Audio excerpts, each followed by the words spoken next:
Sweet.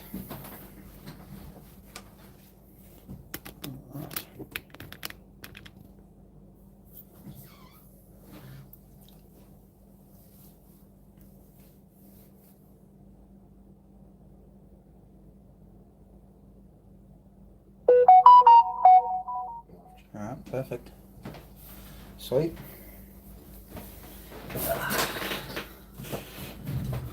What's going on? Got a Arp9 for the Taranis treatment today. So that's going to be a first for us. Should be interesting. Nice little light blaster like that. This recoil, so we'll get stuck into it in a second. Just go over a couple of things here. Obviously this is the Taranis, the EBB electric blowback gel blaster. You know, adds recoil, so it is pushing and cycling a heavy weight, so they do require a very specific setup. You can't just sort of treat them as a regular AEG build, unfortunately. But fortunately enough, you will love the recoil on one of these, and set up properly will be good. Can I put a MOSFET in a SLR long Gen 3? If you're referring to the SLR as in gel ball, like the V2M4 style, then you will have to use like a V2 style MOSFET. Some people refer to the SLR as the what's that other one? Sort of looks like a foul or whatever, and which is a V3 gearbox. So you can use like a V3 Jeftron optical MOSFET, so it just depends on what you mean. In gel ball, popular SLRs are like an M4, which run a V2 gearbox, but then there is also the legit SLR, which is a V3 style gearbox. So yeah, just depends on what gearbox you've got there, whether it's a version 3 or a version 2, as to what MOSFET you'll be able to run in that. So without further ado, let's get the pew going and get this thing built. Once again, not going to go into depth of how to build. That was in the first. We went a little bit in depth with particularly how to shim, stuff like that. So with this one here, we're just going to get cracking right into it, and obviously start off with the shimming as always. All the compression parts are sort of done. We do have to change a couple of things around, but I am going to be using the Arp9 grip. So this grip for this Arp9 will be going onto this Taranis. This time I can see what people are saying properly, so any questions, anything like that, feel free to put them up.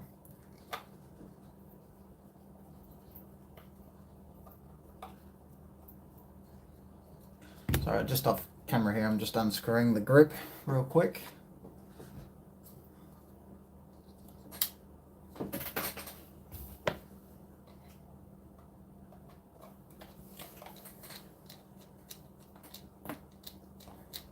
Doing these free build Fridays has been interesting.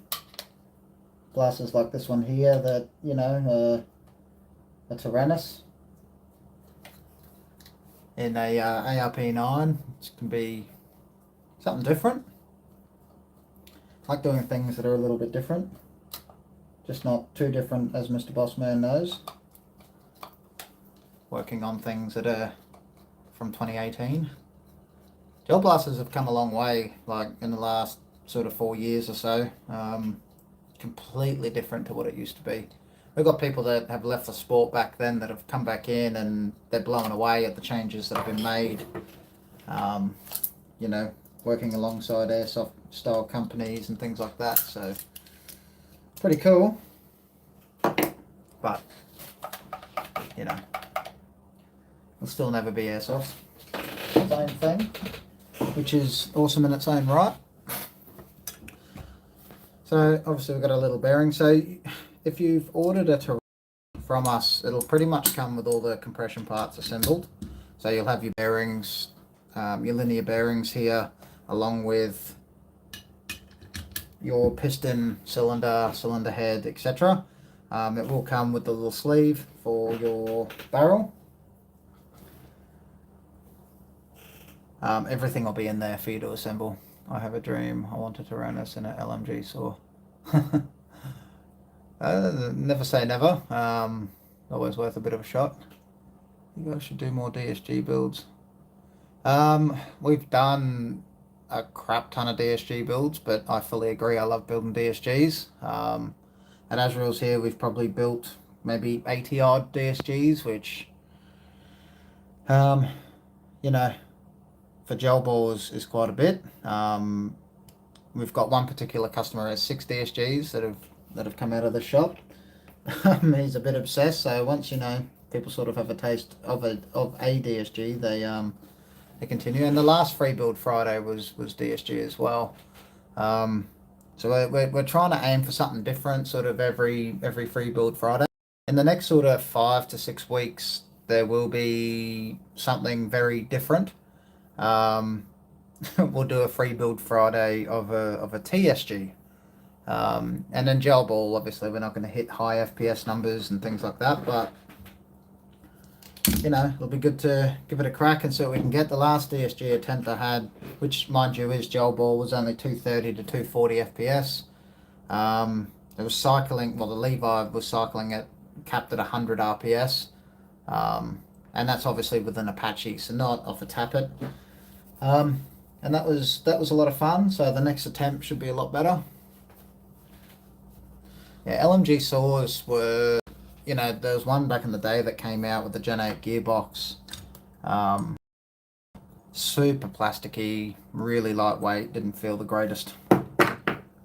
And then we had a little tease at the end of, well not end, but throughout last year that we were going to be getting a full metal saw, which never really sort of happened at the end of last year, sadly enough. So again, we'll check, make sure there's no wobble on that. That's good. Shims. If you hear a little bell going off, that's just customers coming into the shop. Sir Iggy downstairs will take care of them. If you've been to Azrael's before, you've probably been met with by Iggy. One of the nicest dudes you'll ever meet on the face of the planet. He's will offer you tea and take your soul at the same time. So he runs around on a field with a rubber knife, and that's his preferred method of getting kills. So he's if you see him on a field, just be careful because he will come for your throat, literally. Where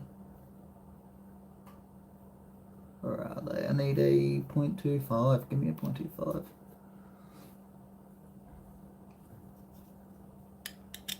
Yes, he has yet to claim my soul on the field yet. I've seen him coming before and just distanced myself with new players between me and him. They were unsuspecting and both were, put into Iggy's knife. So I watched him get those 2 kills right in front of me as I pulled the trigger. I always like to tap these screws out because these are the ARP9 grips. There's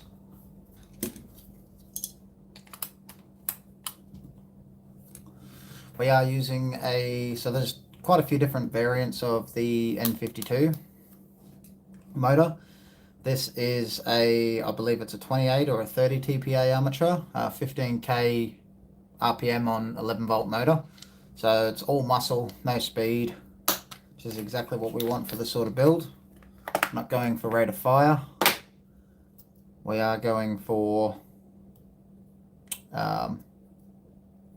torque. So it's just pure torque.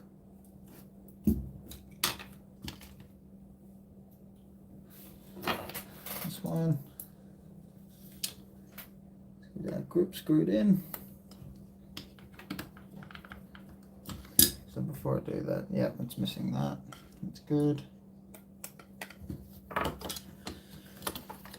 Feels good. Doing a free build Friday in the tech room of Azrael's. been fun doing them everywhere else, but you know, there's no place like home.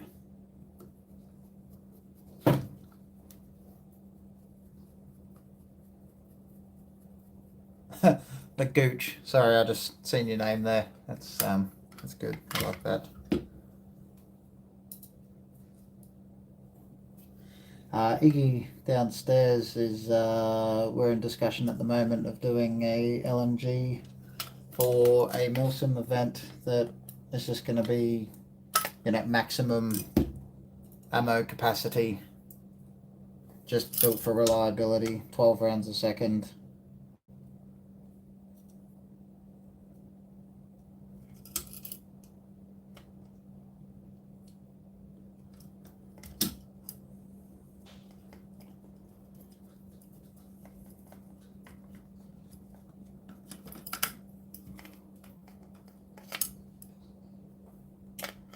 And these Arp9 grip screws are annoying to say the least.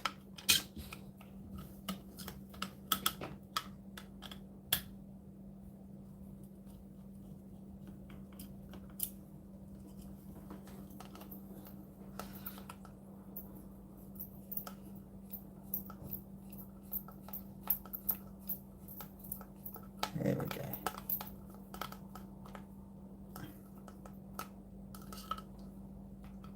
Shove them nice and tight.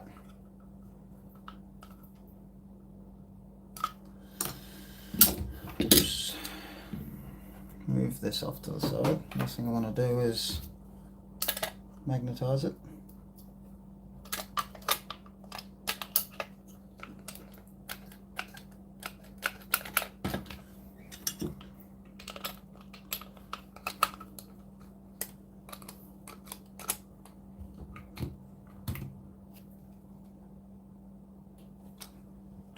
Okay, I'm going to have to back this off a little bit too deep. What's everyone's plans this weekend? If you're watching from other parts of the world, are you playing airsoft this weekend or playing gel ball this weekend?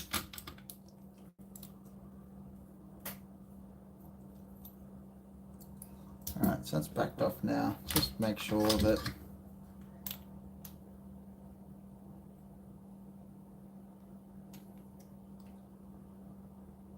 okay.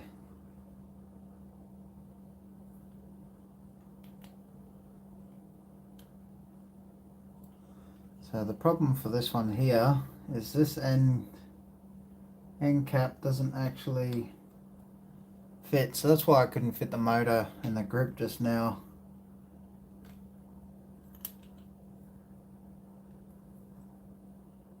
It's very, very, very tight fit.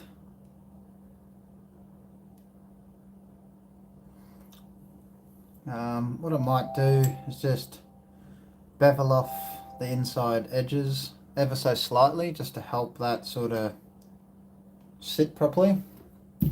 So bear with me 1 second. And I'll just put the motor in the shims. It's awesome.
Right, we're now back.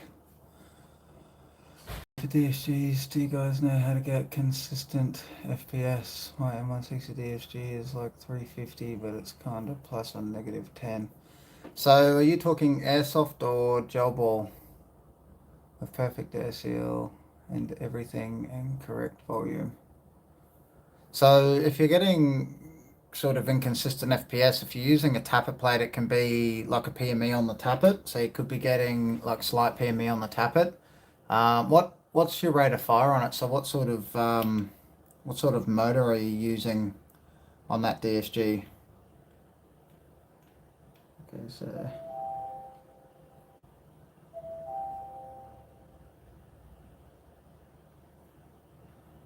take off a little bit from the inside.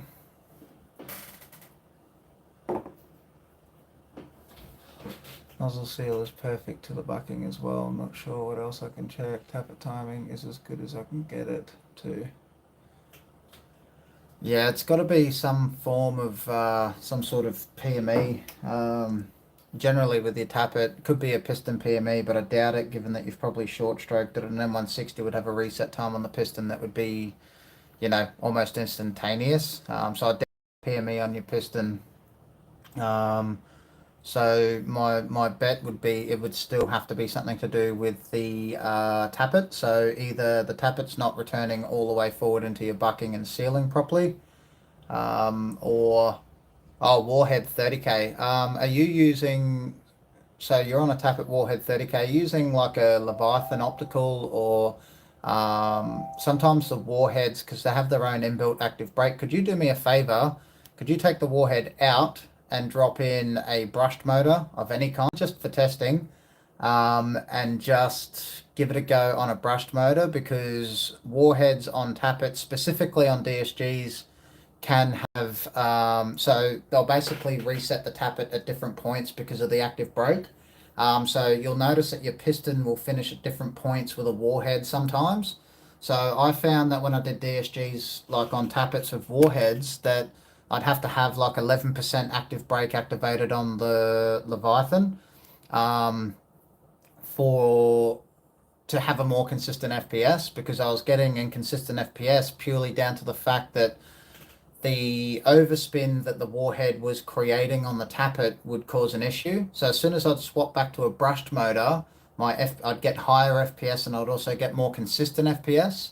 Um, Perrin V2, yeah. So the Perrin, Levi opticals, all of those are not generally the issue.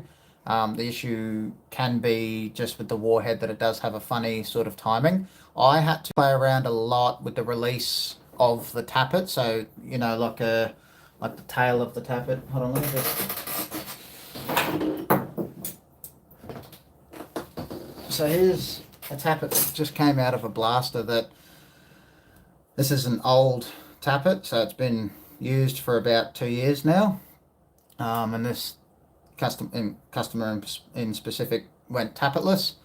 So here's your release side of your tappet. So because he was running quite a high rate of fire, I have already trimmed that tail down for it to release sooner. But see how the shape on the end of this tappet, this is a warranty tappet, is quite aggressive. So you've got like a squared edge. So what it meant was when I was doing DSGs on this particular tappet, so it's not the same for all tappets. Um, it's literally the aggressive shape of this pickup point. So as the sector would come through and be picked up, it would pull it back to about 8.5 mil to allow the gel ball to feed in. But because that square edge was so aggressive and that warhead was so instantaneous, it was almost like it would instantly release. So I'd have like issues with like the pickup point. So as the gun would fire, it would pick the tappet back up too quick. So I'd have to trim off the inside of this tappet at the pickup point, right down to the point of the size of the ammunition you're using. And then the release point for that's more so for full auto compression droop. So your release point of your tappet just means that it's sealing into your bucking quicker on full auto. The problem that we're having with warheads on DSGs was that the timing of this tappet wasn't allowing for the pickup and the seal to function consistently. It would always be at an odd inconsistency, if you know what I mean. So we would also have differences in consistency of FPS, but also notable was like low FPS. So I would start beveling off this tappet and bringing it down more to a V shape. So rather than such an aggressive edge, more of a V shape. and then trimming this tail of this tappet as short as I could go before I lost feeding altogether, so that it would give it maximum time to seal before it would be picked up again by the warhead. Alternatively, yeah, going an Apache, which I would definitely do. But if there's no problem with using a tappet either. It's just going to come down to it's going to be a lot more finicky to get your timing correct. And if you do end up going an Apache, I would get the recommendations of some techs that have used quite a few Apaches. So I've installed a lot of Apaches in gel ball. I haven't done it in airsoft, and I know they come with their own little quirks, just like this tappet comes with its own quirks in DSG. I hope this helps, man. But I would bet my, well, I'm not going to say what I was about to say, but I would bet my bottom dollar that it's the timing of the tappet that's the problem. If it's been built in a way that DSGs are normally tuned to a brushed motor, you will definitely run into issues using a brushless. So a quick test would be to take out the motor and put a brushed motor in of some sort. You should see that problem gone away. If that problem hasn't gone away, it's definitely a tappet timing issue.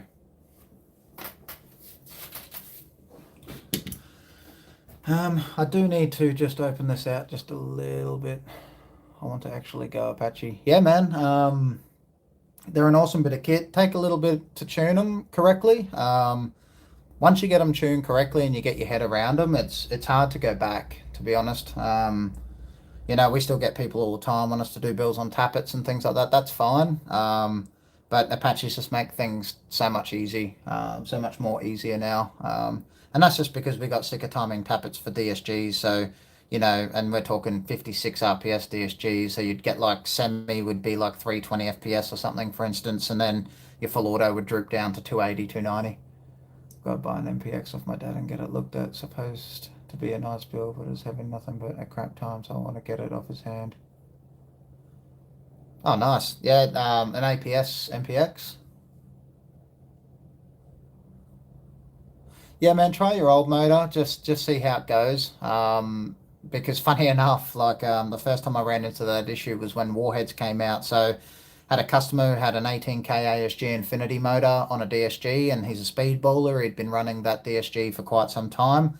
Zuggy, if you're watching, this is you. And he'd been running this DSG on an 18K ASG Infinity. And we pulled it out because the warheads had come in, the brushless motors, and we thought, sweet, we'll go warhead. It's going to be far more efficient. Generally you need to make like a Franken torque or something for a DSG to be perfectly efficient. 18Ks are fine because they're extremely torquey, the ASG Infinities. Put the warhead in there, and all of a sudden his FPS went from like 315 down to, I think it was like 290s, 295s, but I was getting, gel ball has major inconsistency compared to airsoft, but if it's consistent in gel ball, you can generally get it between 1 and say 5 FPS difference in shots, depending on how well you've grown your gels. And these gels were growing well, but it was ranging between like 315 and like 290, so I was getting major differences between shots. I'll have to drop it in. Yeah, got it built back in the Diamond Dog days, and yeah, the good old doggies, Diamond Dogs. Good times. Anyway, I'm starting to blabber a little bit, get stuck into this build, but I'll keep answering questions. I'm happy to potentially try and help some people.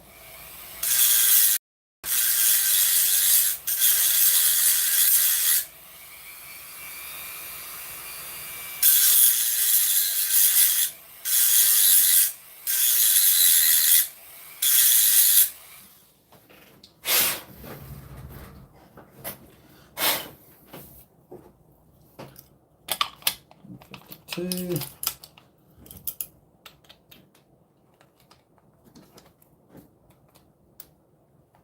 Alright, so we're now getting that closed. Just want to double check that depth is too much. Worst case, we may have to run a different grip for this particular motor. Which I don't want to do. If I can avoid that, I will.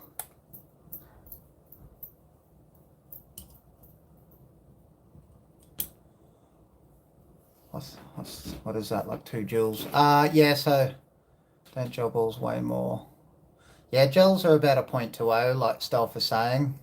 So they're quite light. So yeah, it'd probably be like 1 joule or something, 5 or something. I'm definitely gonna try the motor thing and grab an Apache from Niagara Quartermasters. Nice, man. Yeah, give the motor thing a try. Let us know if it helped you. I know it helped with that particular build with one of the members from Damage Cartel. May be different for you. Not sure if it will or won't help. Just trying to give things that I've come across before in the past.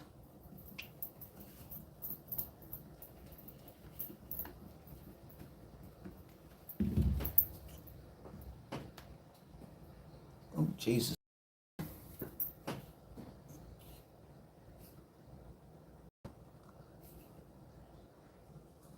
Right, so with it all the way backed off, it's still slightly too deep.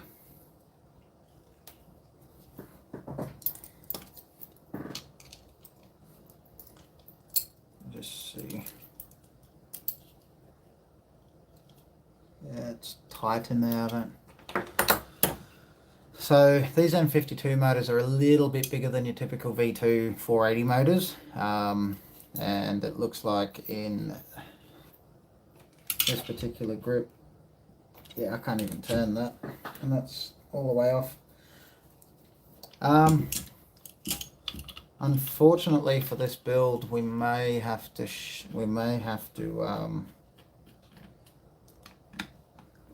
swap the grip out.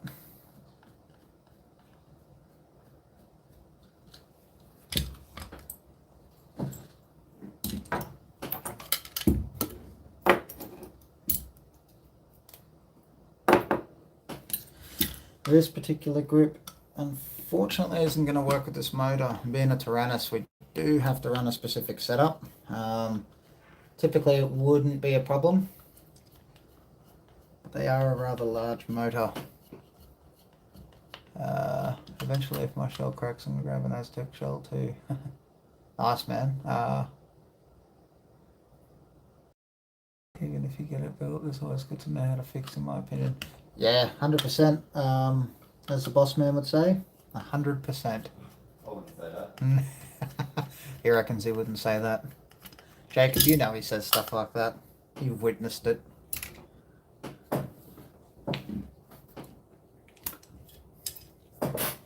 Alright, so unfortunately we're not going to be able to run this grip on this occasion.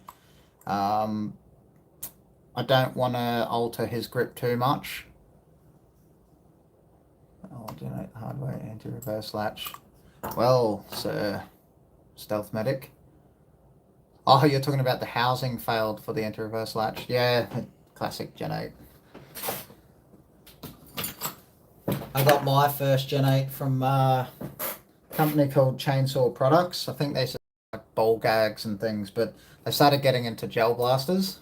And that's where I got all my early stuff from, and eventually they turned into Azrael's Armory. More often than not. Yes, he says things like champion. 100%. I wouldn't say that. Cassius King. No,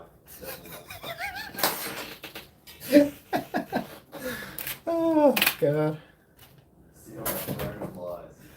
He thinks I sit on a throne of lies. That's the pot calling the kettle black right there.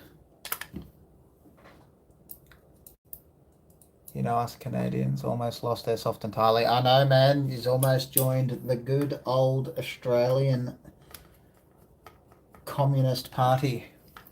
Sorry, not communist. Yeah, it was following that pretty closely. Yes, I was hoping that you guys wouldn't lose it, but I mean, even here, like, we're always at risk of losing gel ball. I mean, seriously, that's how bad we've got it in Australia, and Queensland is the only state that's fully accepting of them. South Australia, you need to have them serial, you need to send them to weapons licensing, and they give it a serial number, and then you need to do like a hobby, like some sort of hobby course, like gun safety course and stuff, and it's a toy gel blaster. Like, that's how insane this is. Iggy, who works here, he's been an airsofter his whole life, and when he came here, he was like, "What the hell? Like, you know, you don't have toys, like, because you know, to everyone else they're toys, but to the good old Australian government, they're a death weapon." And we're super lucky to get in a call before the police did. Yeah, we're lucky to have Pete from Tack Edge, to be honest. He's the one that sort of paved the way for all of us. Do you guys ever try ceramics or UA J cage for high stress DHGs? I wonder what the difference is. I've actually ordered some J caged, some EZO J caged bearings in the past. They didn't happen, so I'm assuming maybe either customs took them or something's gone wrong. But super expensive for the J cage bearings, but I've heard they're definitely worth it, and they are rated to TSGs. So you can get, you know, way more efficient amps and things like that through running J cage bearings over bushings. Unfortunately, the only access we have here to bearings are the cheap, you know, $6 packet bearings or SHS bearings, which unfortunately just aren't the greatest, as you would know.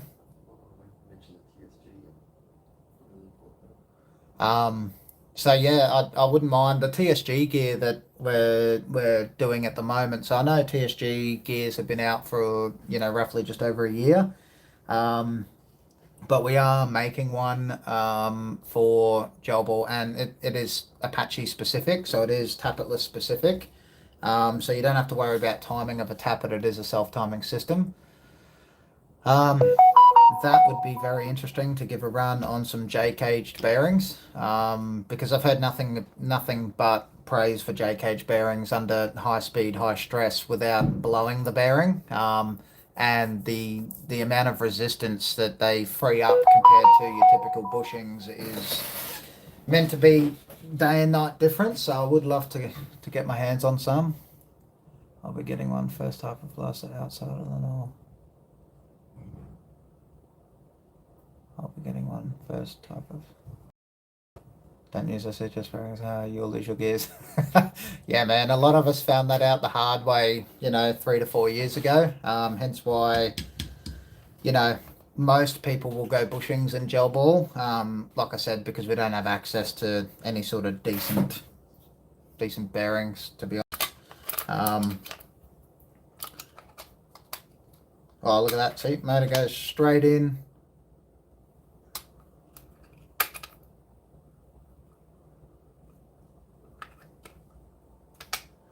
Straight in, but still looks a little deep, but that's okay because we can work with that.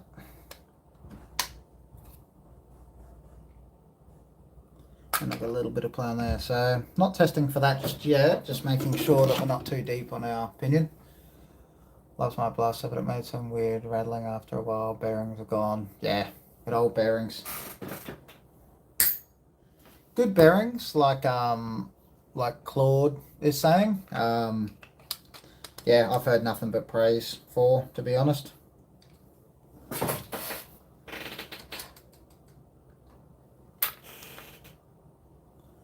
Alright, so let's back this off just a little bit. Ooh, that's tight. The hell, is that already Loctited? It shouldn't be. 1 second, guys, sorry. Just.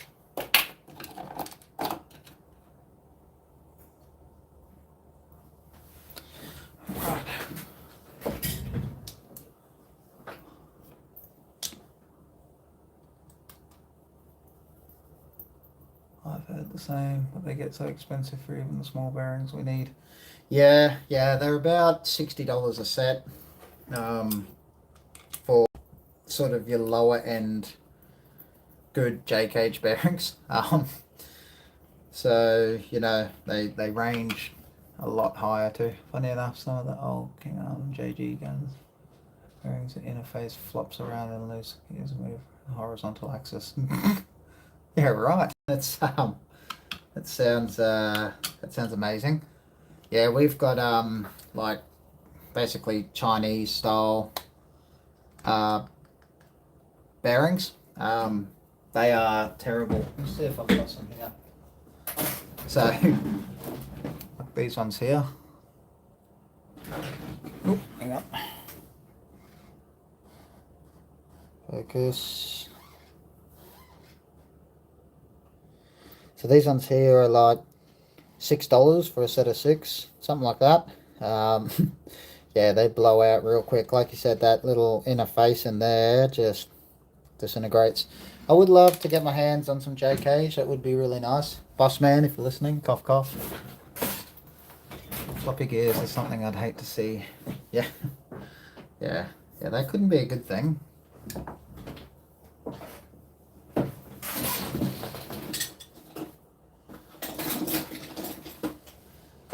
Definitely be a good thing.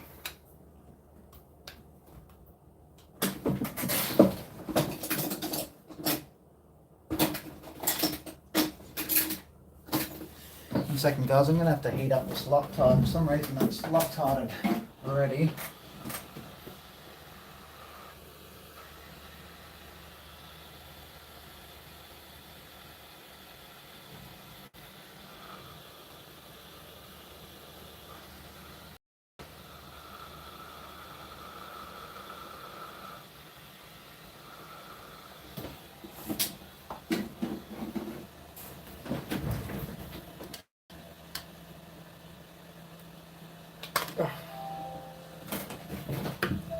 One second, guys. I'll be back one sec. I just have to get a new base plate for this one.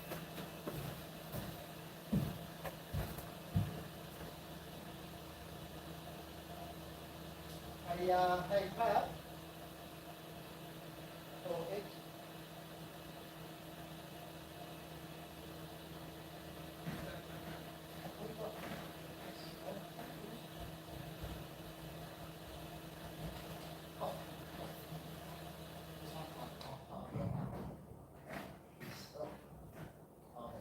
I've had to change the grip, but the base plate is Loctited. Like, must be looking red because I've heated it up and tried to undo it, and it's not breaking the seal. Exactly the ones. Yeah, cheap ones. I've had some atrocious bearings and stuff, some stock blasters that go straight to bushings now. Yeah, so that's most gel ballers, because another thing with gel ballers is we do thrash our stuff a lot more. Like, you know, we average sort of 2,000 to 5,000 shots per 2 to 3 hour session, just because, you know, that's how gel ballers get kills through, you know, accuracy. I've had some. It's weird, airsoft has been stagnant for decades until you guys came along with the Apache and stuff. I wanna see you guys make shimless gearboxes. Shimless gearboxes would be cool. Would have to be pretty proprietary, is the only problem. Maybe that's a pretty cool idea. So if the motor plate didn't fit the end of the motor without adjusting, why use the original? Why use the original hand grip? So I'm not using the original hand grip this time, unfortunately, just because the original hand grip,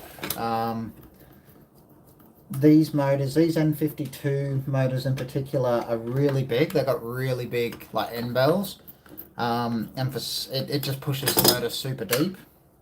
So unfortunately, the moment I switched to an amoeba grip, it had that extra housing to free up that play on the pinion to bevel, so I can start shimming.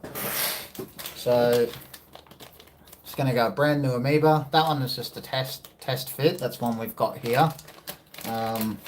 This one's a brand new one.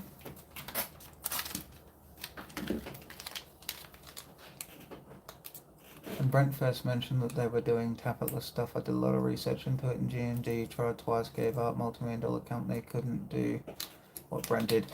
Yeah, so that'll pretty much come near building DSGs, and I said, look, you know, let's do a tapetless cylinder head and nozzle.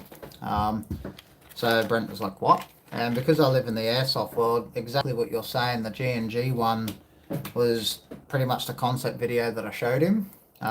He then went ahead and 2 days later had drawn up on CAD a prototype for an Apache, which back then we were just calling a tapetless cylinder head and nozzle. So yeah, it's pretty much, that's why we sort of make such a good team is, I'll have a light bulb on something like, these anti-reverse latches or the Apache, and Brent knows how to sort of draw up what we need to do. And then from there, I'll do like a lot of tweaking on designs, and, also do all the prototype testing and stuff to make sure it works, and all the headache of all of that stuff. But yeah, it's pretty much like, I guess you could call it like Batman and Robin.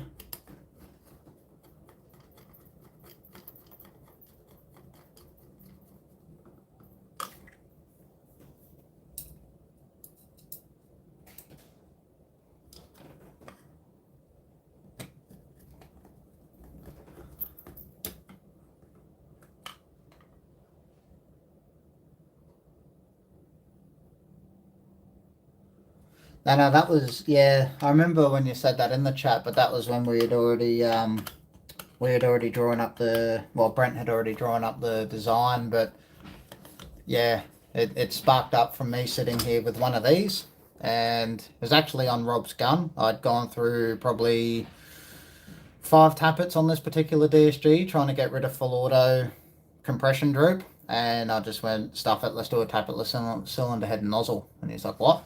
But I'd already seen it, like the concept video from G&G.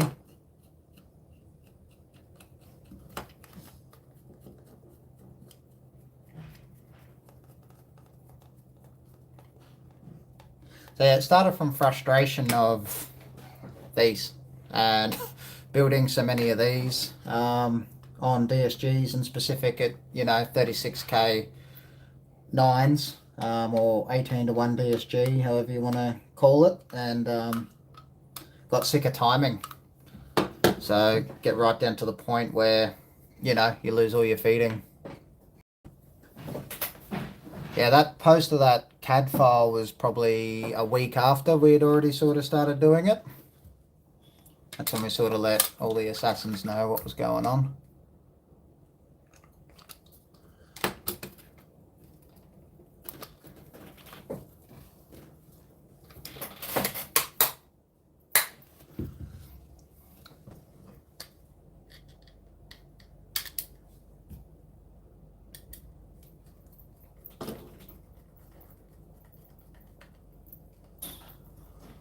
Shoots hotter and more consistently on full auto. Yeah, that tappet timing will definitely work better in full auto versus semi.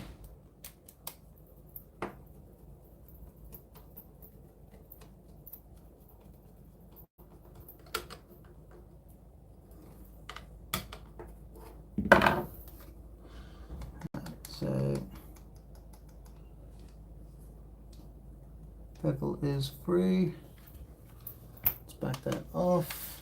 Get our motor height right.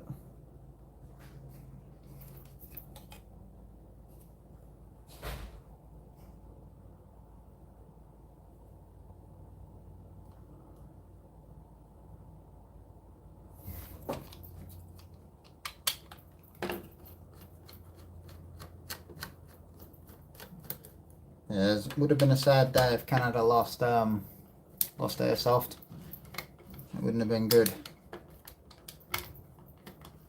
It's sort of like once one sort of topples, it'll all, sort of start coming undone.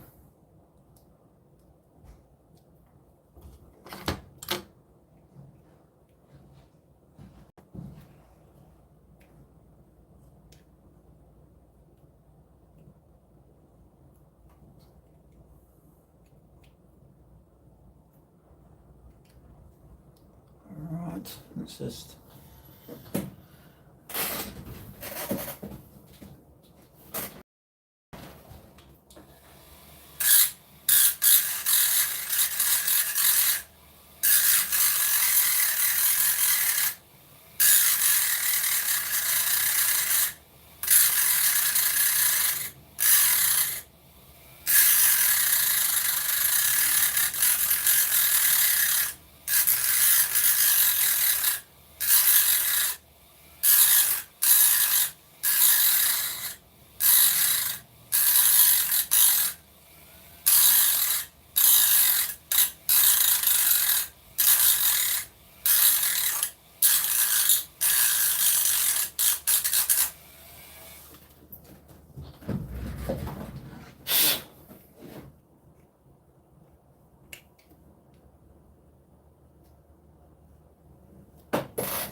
second, guys.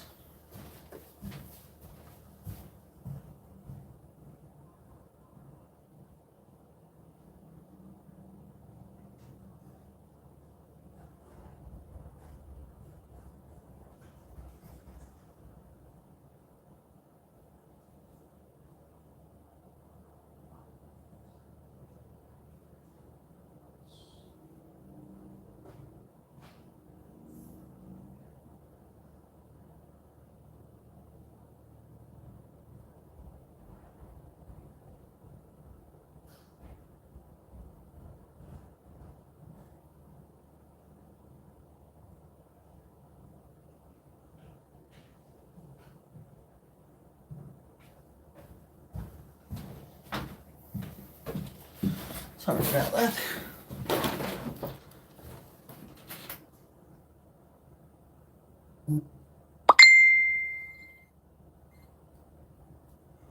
While the gun is assembled, you just got to take off your upper.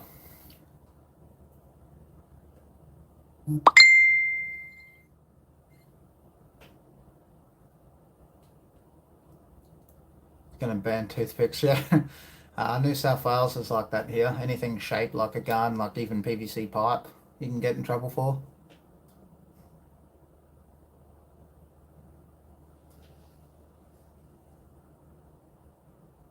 Yeah, yeah, full auto.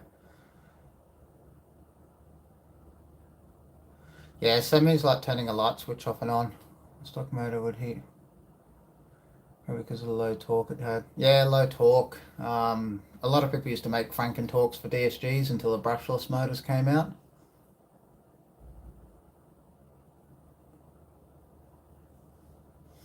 Yeah, it'd be nice to get it. I'm not sure it'll ever happen though. Banning trades of plants. Yeah, right. It's got some beautiful packed. I'd love to get my hands on. I wasn't aware of that. It's a bit odd.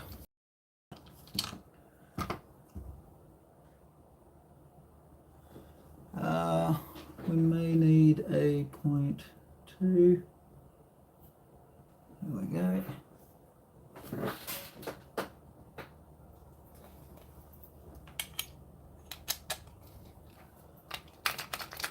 Yeah, funny enough, right where I'm sitting right here, like 2.5 years ago, is where sort of pushed into doing the Apache, the tafetless. So happy you're doing this. I would have stopped by now. Yeah, it's definitely a finicky thing, but you know, doing it so many times, unfortunately certain motors don't pair well with certain grips and things like that. And unfortunately in this case on the stock grip, the end bell wasn't actually fitting into the base of the grip, so it was pushing the motor way too deep, and there's not a lot I can sort of do about that. So switching the grip over should give us a much better platform to shim off, a much better pinion to bevel. So yes, pretty much all I'm wanting to do is chase sort of, you know, best results. You know, that way at the end everything's nice and reliable and nice and crispy.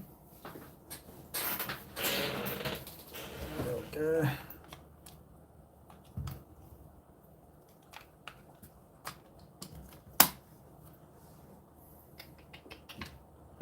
Where the...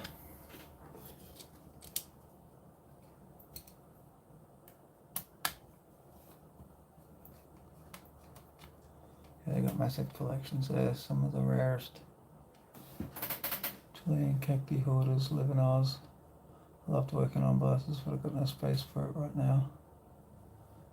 Yeah, I've to be honest, never really sort of heard of Australia banning sort of plants and stuff, but it doesn't surprise me, to be honest. Really doesn't surprise me. Australia bans anything that sort of looks sideways. Okay, so we've still got some movement, which is good.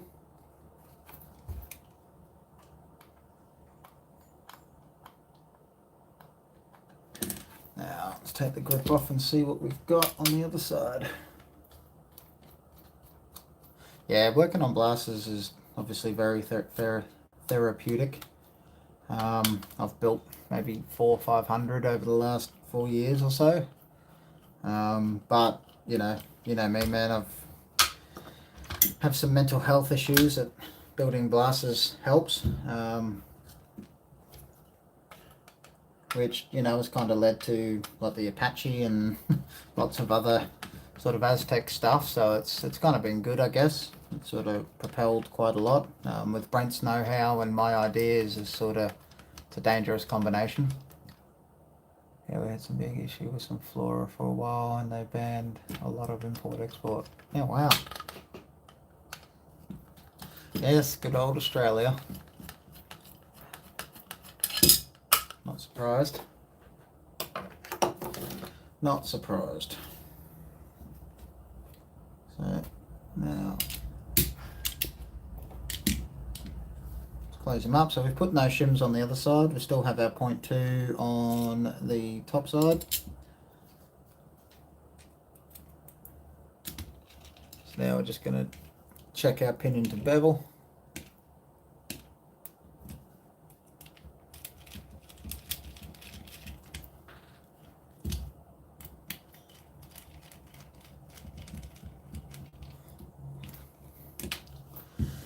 Boom. Them out.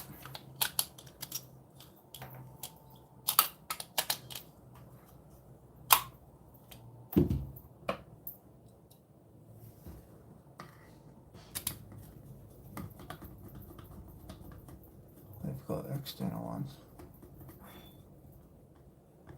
How do you guys get a hop on a jaw or something the same way with my mental health on a regular plans? I'm just pulling it apart and cleaning one second. I'll be getting back into it. We've got external ones into the barrel. Yeah, we do have external ones. We at Aztec have been working on an internal one. Cough, cough. Whispered. Don't say too loud. If you go to Azrael's site and look up pop-up, they've got their own print ones. Third-party ones. Yeah, like similar to like paintball ones. It's just because the way that gels are, they just get destroyed by a regular hop. Unfortunately, regular airsoft top, I should say.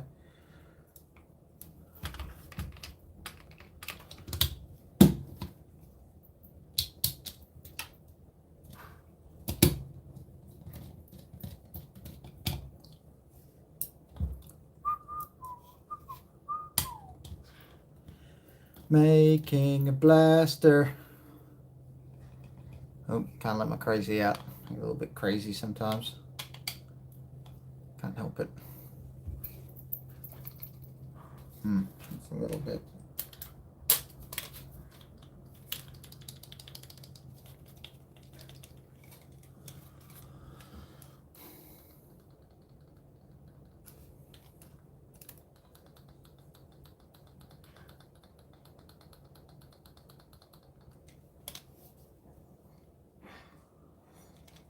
The gel balls we have these days, like within 5 to 10 meters, yeah, it makes you bleed, depending on FPS and stuff, but it doesn't hurt. I would say it's just more like a quick sting. But in terms of hurt, no, it doesn't feel nothing like paintball. And I have been shot with quite a few paintballs, and yeah, I would choose gel balls any day. But yeah, they do sting. You bleed if you get hit on skin parts, knuckles, and foreheads.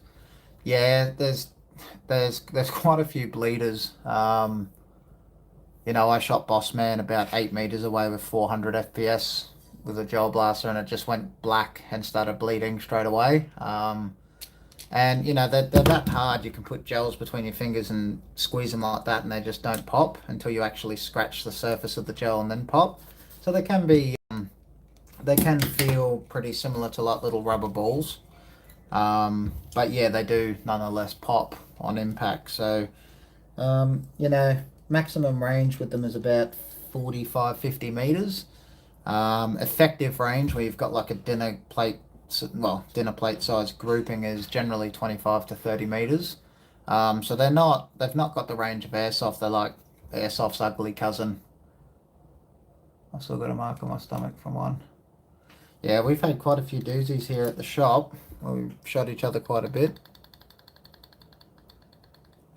Checking for that play.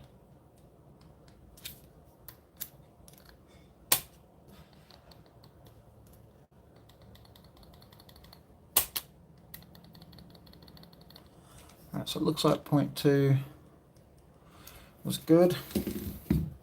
Now we can start putting shims on the other side of the bevel. Also, is there like quality gels? Because there's also like a big gel to use, and then there's high quality ones.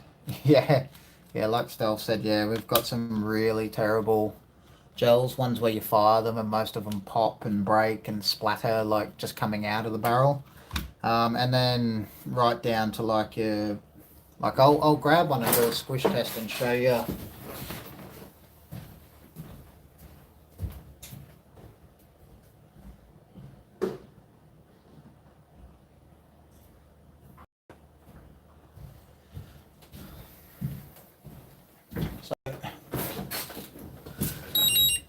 Oops. Just wait for that battery to stop beeping. So in this hand, this is Ozgel Ultra Elites, a staple in the gel ball industry. Ozgel have always made some really good gels. There are a lot that are sort of on the level of these Ozgel Ultra Elites. These are AKA, so these are an older generation, softer gel, good for kids. You know, stuff like that. So this one here, so they're quite slimy, so you sort of gotta try and get your hands on them. But I barely applied pressure to that and it just popped. Oh, trying to keep the gel between my fingers. That one shot out, so that was a hard one. So that one was pretty hard, took quite a bit of pressure. Other ones take next to no pressure to pop, like that one there. And now if I grab an Ultra Elite, so Ultra Elites are notably a lot harder, so you can't squish them as much. Now if I take two hands and I keep it in the pad, I'm squishing as hard as I can. It's as hard as I can. And it sits in there because I just dented my hand. So you can see the dents on my, like that's a deep dent in my thumb and my finger. And it's still not popped. So, you know, good ones are very, very hard. Like I can't, that one finally popped. Took two good goes at denting my finger.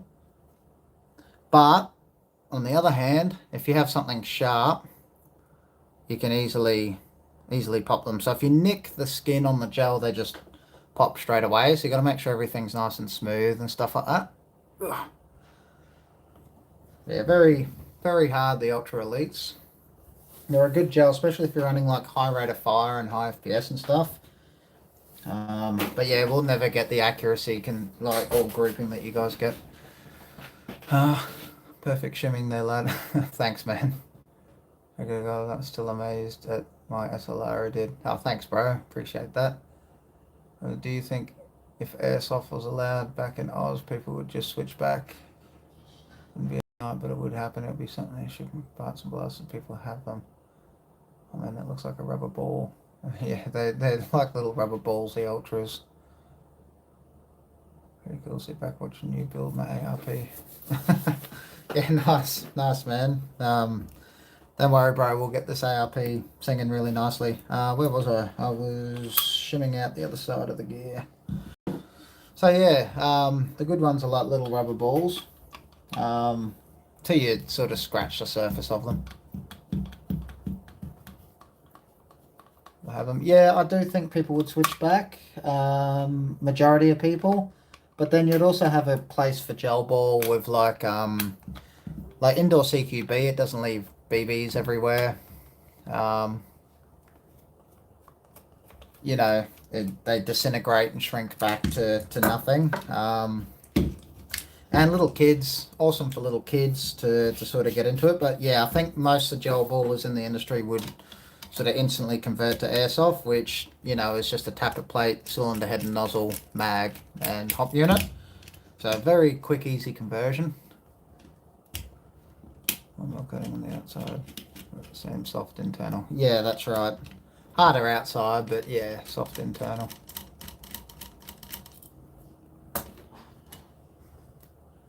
Alright, so we've got the 0.2 on this side. So now we've got to eliminate the play on the other side. So let's start with the 0.5. Work our way from there.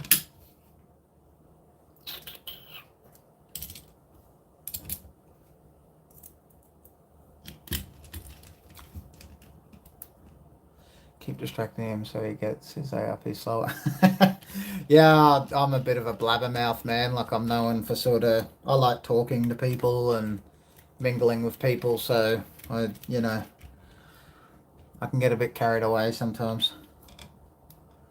I reckon you'd have fields running both airsoft and gel at the same time, considering they're comparable in capability for CQB. Yeah, 100%. Yeah, I think they'd be like hybrid games, you could call it, I guess. So yeah, I fully agree, man.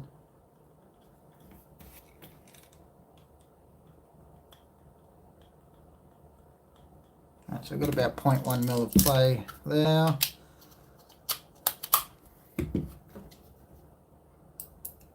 So now let's just confirm that our pinion to bevel play is still there. Question about the Apache. I don't trust Sorbothene because of AoE. Yeah, don't use Sorbothene, man. It disintegrates too quickly. Aztec make 4 pistons. So these little, let me see if I can, these little piston heads are spacers for AoE. So they come in, there's a red one which is 2 mil and this one's 1 mil, and you can interlock them or use each individually. And they come with like a little collar on the outside that seats into your into your piston body and stops any sort of movement and keeps it dead center. I like to use these for AoE just because, yeah, polyurethane pads and sorbothene pads can come off. So sorbothane is softer, so it disintegrates over time. And your AoE gets thrown off by it. And then polyurethane pad is quite hard, and if it's not glued down properly, that impact can cause it to release and end up floating around in your cylinder. So yeah, I'm the same. But hold on, let me see if I can get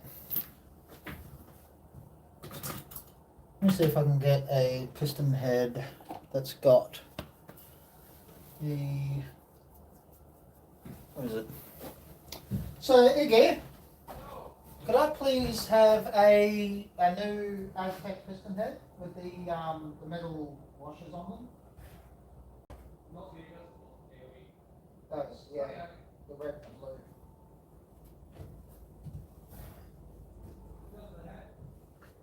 Yes, please.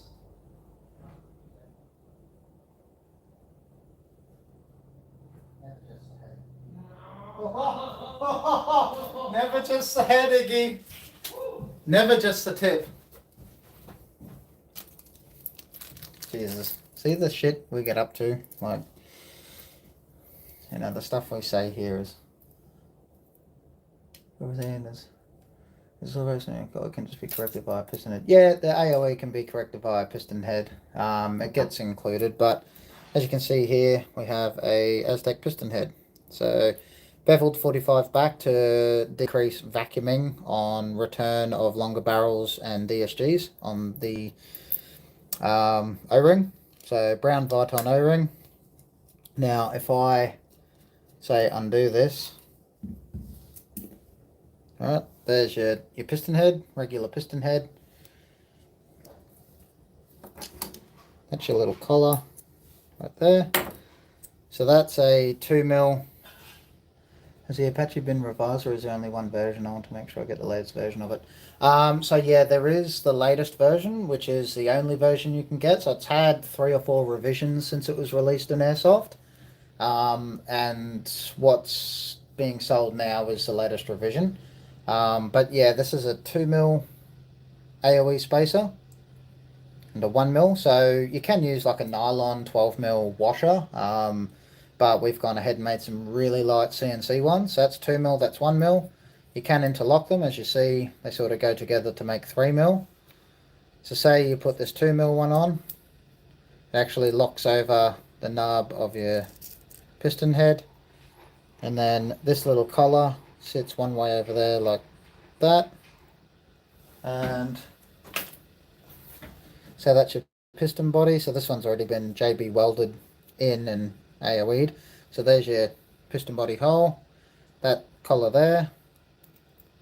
So as you can see, that doesn't move like left and right at all, and it keeps it perfectly center. So it keeps everything, you know, nice and flush and straight. So yeah, you see that ring goes in there like so.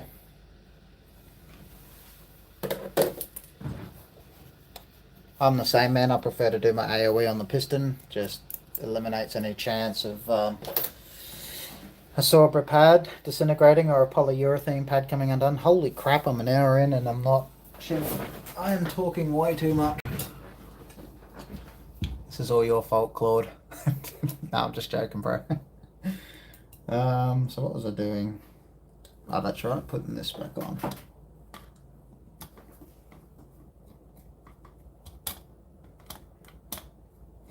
Yeah, with the airsoft one, talk to a tech who has worked with them quite a bit. Because talking to airsoft techs myself, they do have their own quirks, just like in gel ball. And you do have to sort of get your head around it. Like anything, it takes time to learn and tune and stuff like that. And yeah, I'll definitely be opting for that.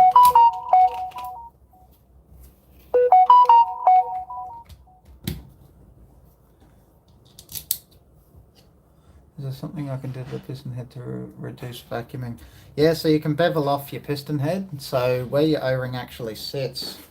So this is why when we designed this one, I got the boss man to do this, because I used to do this to all my piston heads on high rate of fire. So obviously, you know, big holes for compression. Hey Prime Tech, how you going, man?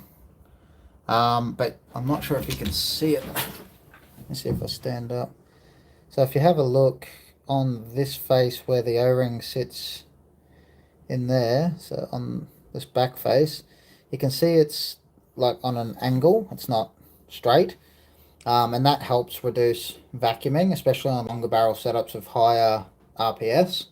So yeah, I used to basically just run a drill bit through the inside and drill out my holes a lot bigger. That's more so a problem on like longer barrel setups on high rate of fire more than anything, and that's why ours come like that from factory. But yeah, I would definitely be going the you know, the spacers that do sit on there. Tech new piston head. Yeah, so well, not new. It's still the Aztec piston head. Where did I just put that little collar? There's a little collar in there. I'm an idiot. Hold on.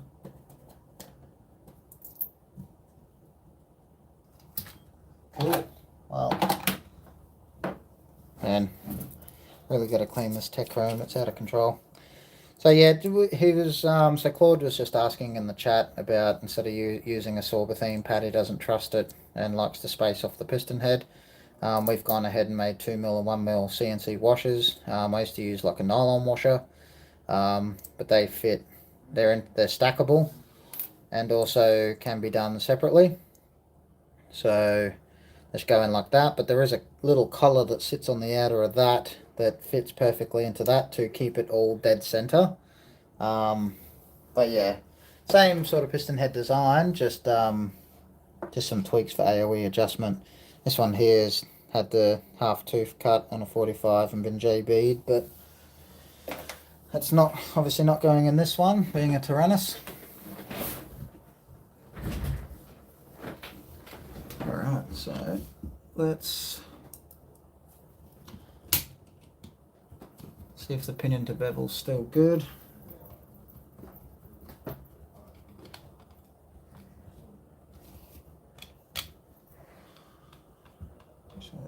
to it.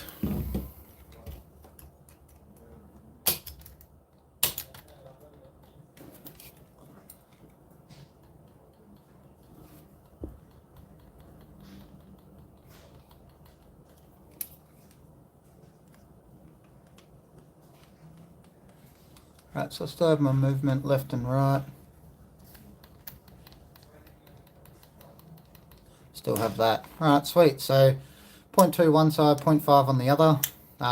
And that's allowed for our pinion to bevel to still have play on the bevel by 0.1.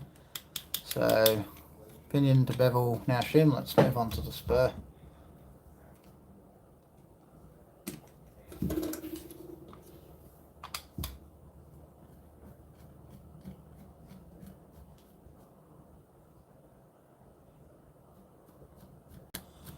Actually, that's from a local Canadian, so I was just wondering, is there a way to differentiate the newer versus older? Let me just ask for you, man, because I know that we just had the updated nozzles in like within the last week, so I'm not 100% sure if he would have already been sent them or not. Let me just double check for you, man, real quick. Hey, Eggs, is there any way to differentiate the older Apache nozzles versus the newer ones? In the airsoft version?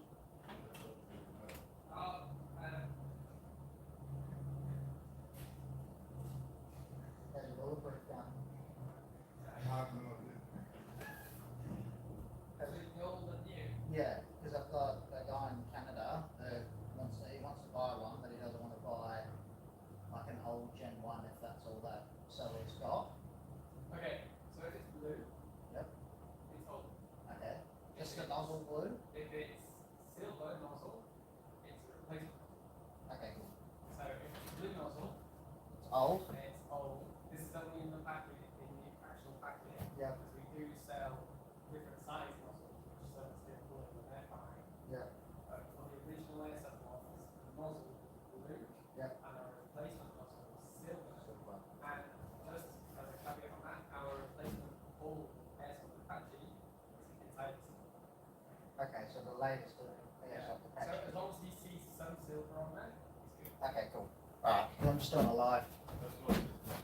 Yeah. Yeah, so I've just asked about, hold on, let me just check.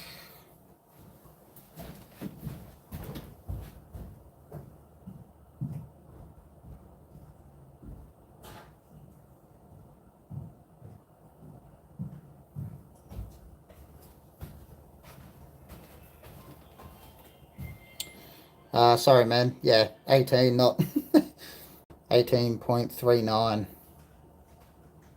So yeah, not 12. I don't know why the hell I said 12. But yeah, Claude, with the Apache, as long as you see some silver on it. So the new airsoft Apaches have silver nozzles. Sorry, the updated ones, and then the latest ones are all silver body and a silver nozzle for the airsoft Apache. So as long as you see some silver on it, it's fine. But if the airsoft Apache is all blue, then it's an older gen. So it's, yeah, just make sure you check for that when you do get one. There's some nylon washers too. So we have a place over here called Bunnings. So Bunnings is where I used to get my nylon washers. I guess that's like your Home Depot, I guess. It's like a trade store, I guess.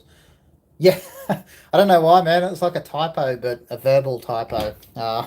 Same size as the washers I always used to use, which are 18, which same size as that. Don't know why the hell I said 12, but alright, so pinion to bevel's now shimmed. Can move on to spur. And we'll get his Leviathan installed. Bungai's probably sitting there like, come on, man, I want to see this thing shoot. I see his 18 diameter washers just to keep the piston center of mass a little balanced. I'm sure it's different science for gel blasters coming from airsoft. No, man, 100% right. I did a verbal typo, so I don't know why I said 12 mil. That was the diameter of the P head shims.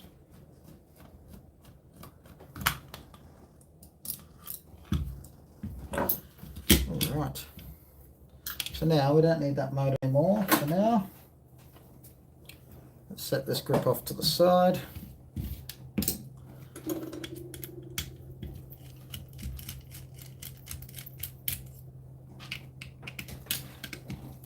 The hell was that? I just dropped a screw.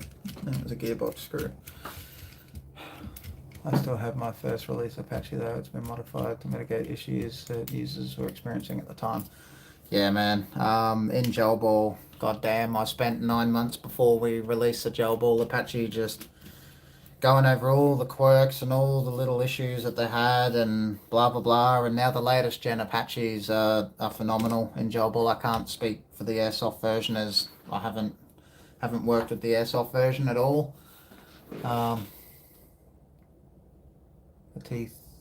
The teething issue, so many people to be mad, and then they got more mad when the guys fixed the issues. Yeah, it's 100%. So the teething issues are now sorted in the gel ball version, and Brent sort of takes care of the airsoft version with some airsoft techs and feedback and stuff. So in the gel ball version, obviously, you know, being the brainchild behind the Apache itself, I did all the testing and prototyping and stuff, and yeah, there were some quirks with it. Now it's all completely riddled out and running a dream. So yeah, just one of those things, I guess. All right, so just want to make sure that I'm not getting any wobble on my gear. No wobble, sweet. Now we were a 0.5 under that bevel, so let's go 0.35. What's going on, Tucker?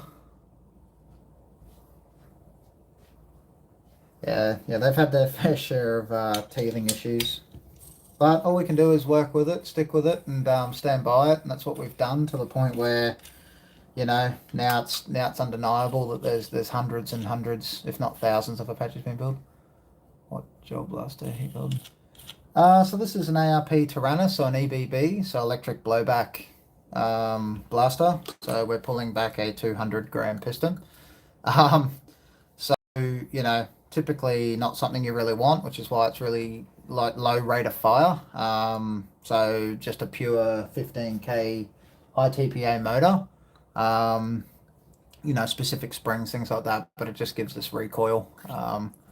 So yeah, pretty much piston's been flipped with the cylinder, so that's now your, I guess, cylinder with piston attached, and that's your now cylinder with piston. So it's sort of been introverted, which we've done quite a lot of these now. There's quite a few starting to hit the fields, and another tech up north had purchased a Taranis gearbox and built it themselves, and you know, basically put up a video of them shooting the Taranis.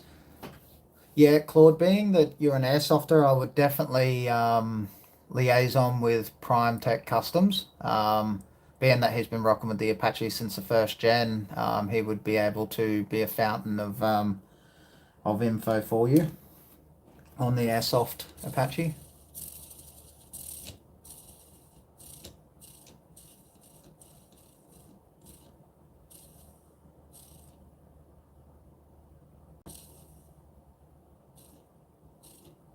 Yeah, look, I do see the frustration that's been caused in the gel ball version itself. So we've taken in feedback and continued along, and yeah, it's been difficult to say the least. But doing something that, you know, hasn't officially been done, you know, and sold to the masses is all pretty hard.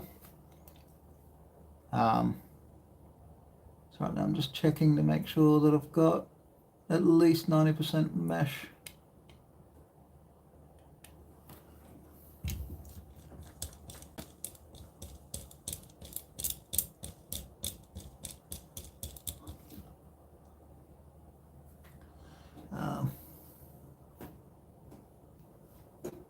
I will test with 8.5 for the sector.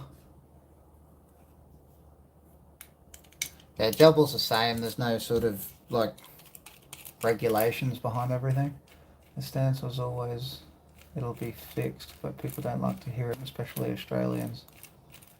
Yeah, Australians are, a very special bunch, being that I'm Australian myself. Um, we can be very seagull-like, just make a lot of noise and whinge and whine about stuff all the time. But at the same time, we can be very relaxed, probably a little too relaxed, like in the case that we're not allowed airsoft. But if you change the seasoning on our pizza shapes, it causes riots, which, true story, they changed the seasoning on one of our favourite snacks and everyone went crazy. Yet they bring in more tax and everyone's, oh, she'll be right. It's all good. Don't worry about it.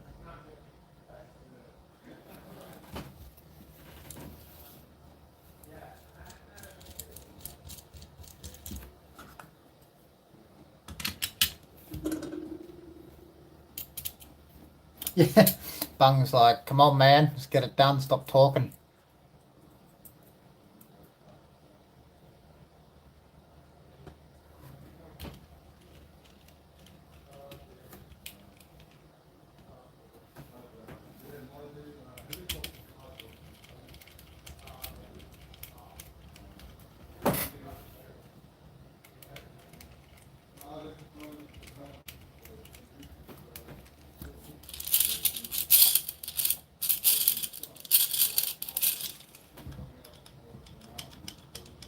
So probably got point 6, 0.7.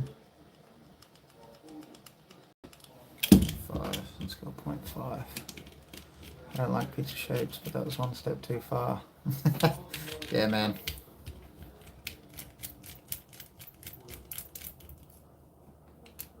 Yeah, you don't want to mess with Aussie's food. How many kangaroos do you fight per week? Bruh, no word of a lie. I had to fight maybe 2 or 3 just getting to my car this morning. As it starts to get a bit colder, they become like extremely territorial. They'll try and gut you on the street with their feet. They'll sit on their tails and kick you in the guts. It can be pretty brutal, to be honest.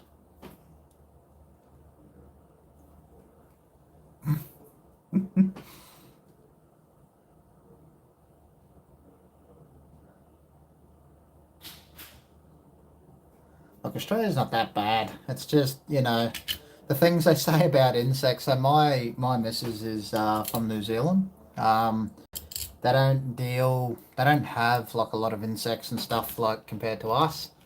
And yeah, her moving over here, seeing, spiders the size of my hand and stuff like that, I'm just like, yeah, leave them. They're just catching all the cockroaches. She was horrified. That's just the norm. And her thing was everything wants to attack you here. Like the grass has bindies in it. It has ants in it, fire ants, which will bite you and cause like burns to your body. To bull ants that bite you and inject poison to, all sorts of animals like snakes and spiders and things like that try and kill you. So.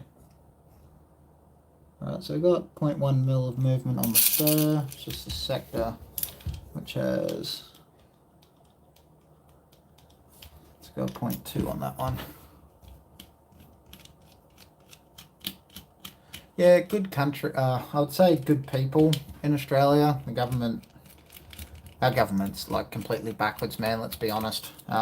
Everything that we should be allowed to do or have is just gone. We're not taught our constitution in school. That way they can pull the wool over our eyes.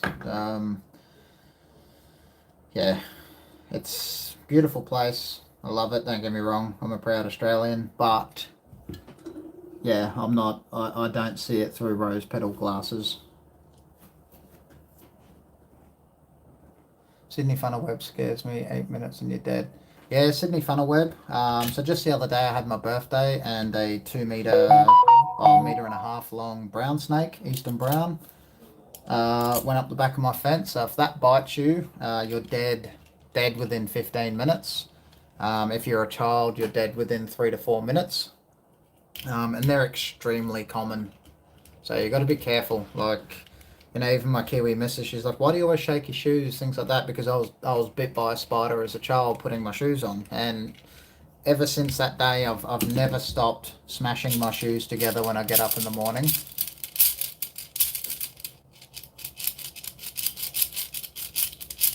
Fun fact, we have 9 out of 10 of the world's top deadliest spiders. Yeah, true. It's very true.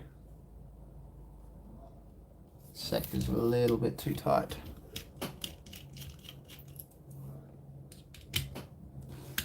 There's a lot that goes wrong in our government.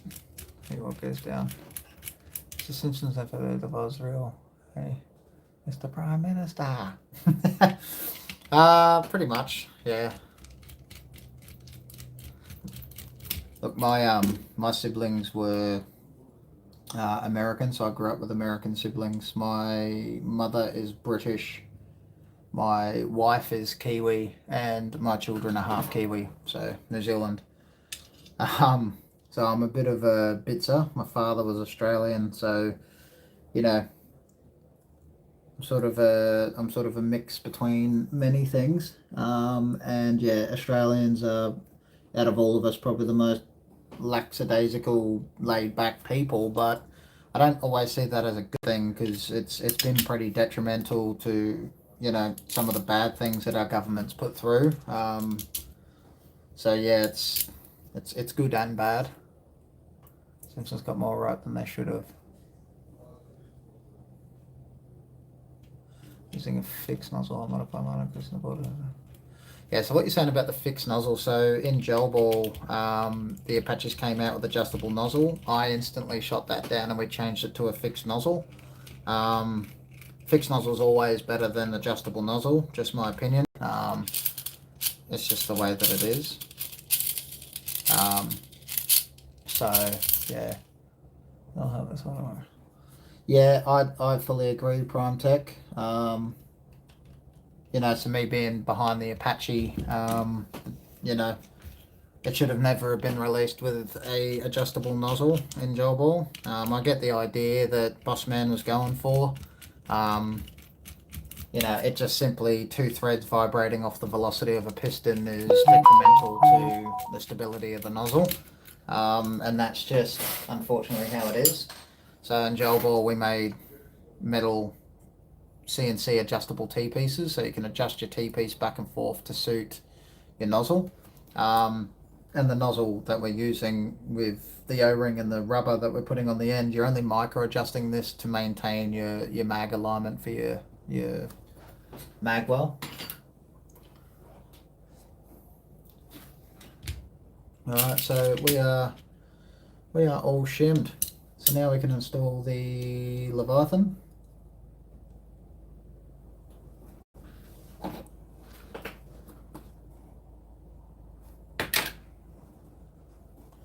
I like to put a little bit of grease just on the shims.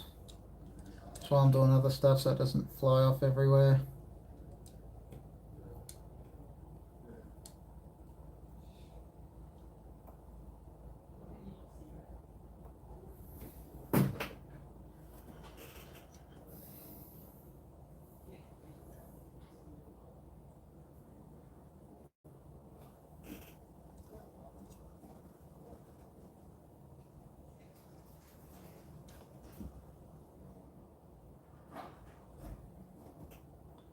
Just so my shims don't come off. Nothing worse than when you shim out a blaster and you know, you knock your shims over or whatever.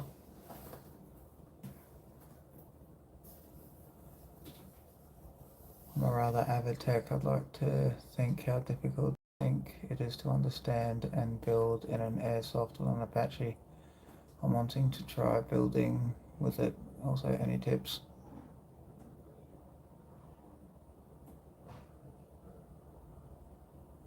%, Prime Tech. Yeah, get the adjustable to the length that you want and then get the right fixed nozzle.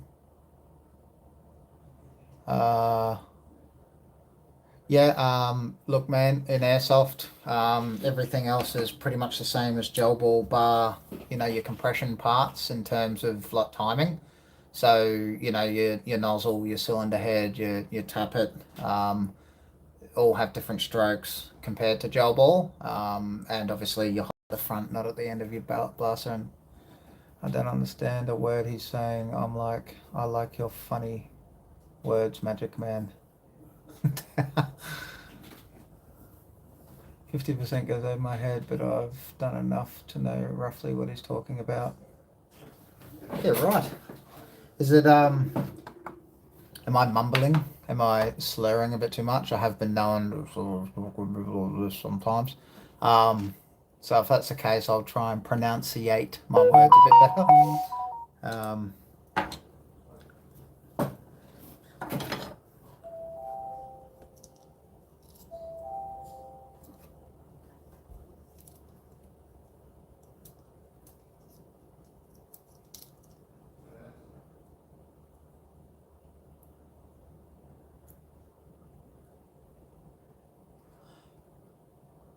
Killawilla, I would definitely pick Prime Tech's Brain if I was you. Just being that he is an airsoft tech, and I'm a gel ball tech, so although they're the same but different, gel ball is the AliExpress version of airsoft. They are also very different at the same time with a lot of little things. I need some blue Loctite. Where's my blue? There it is.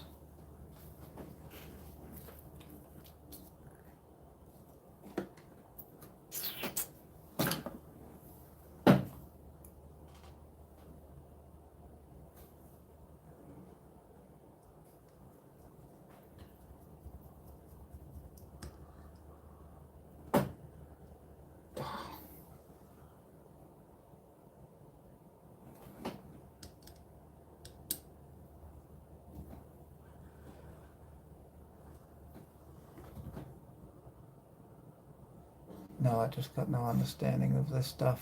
I just say small stream and decided to join because small. Thanks, bro.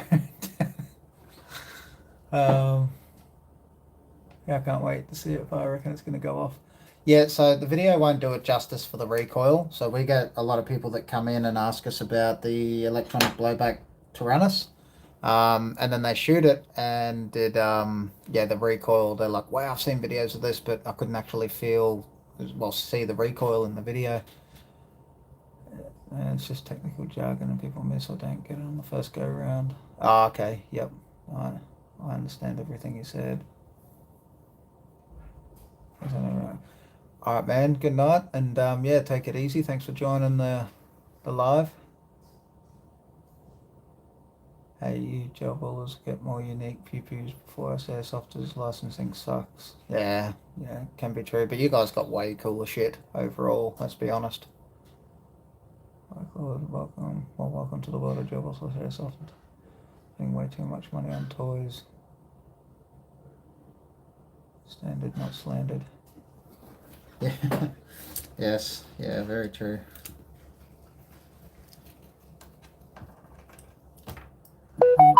Cable management. Wish Levi wires are just a little bit softer. Not gonna lie, they can be a little stiff at times. Oh, I hear the boss man's ZL1 pulling back in.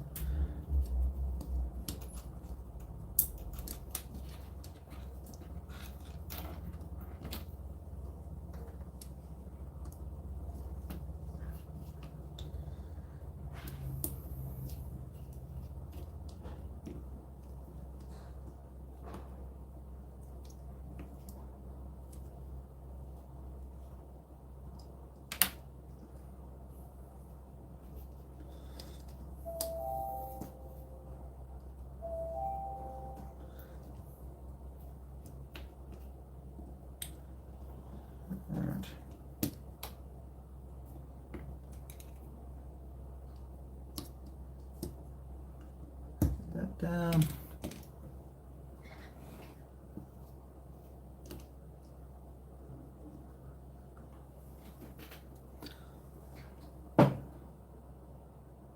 Got a box in my cupboard with a $600 pistol and one mag for it. Can you hear that thing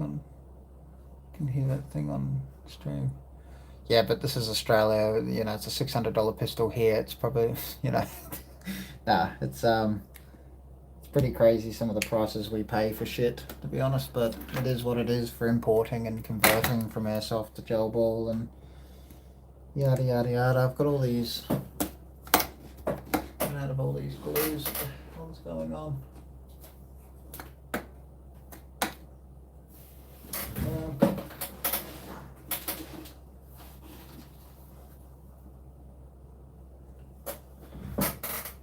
I have anything. Normally Levi's don't play around this much. For some reason this one's been a bit of a nightmare. Just a little drop. Like I said in previous videos, I use a little bit of acetone if I ever need to get it out again. I understand some people like to use hot glue and stuff like that. That's fine. I prefer to little drop of super glue and some acetone if I need to get it out.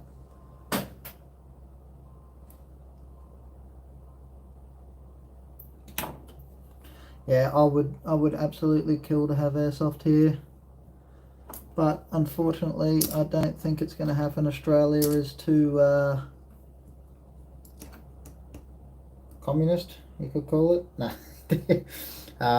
It's too controlled by the government. The government simply doesn't like things that, you know, look like guns. It's kind of backwards though, because, you know, we have gel ball, and if they don't like the look of blasters of real guns, and, you know, to legalise gel ball in Queensland was pretty backwards. They should just let us have airsoft already. We're 90% of the way there. Still love my pistol. Yeah, man. Yeah, pistols are a lot of fun. What pistol have you got? Have you still got the OG XDP, or can't remember which one you got, because you and Ethan sat here at Azrael's converting eye cappers for us that time, if I do recall correctly. You did an overnighter for the John Wick eye cappers, which is rather another problem in itself. Sold the APS and I got scammed someone and got told I scammed someone for that. Yeah. Nah, dude, you've never been that scamming type, to be honest. Alright, you can just live there then. You don't want to go in. Let's just clear that off. All we need is all this to stay down, away from the pinion.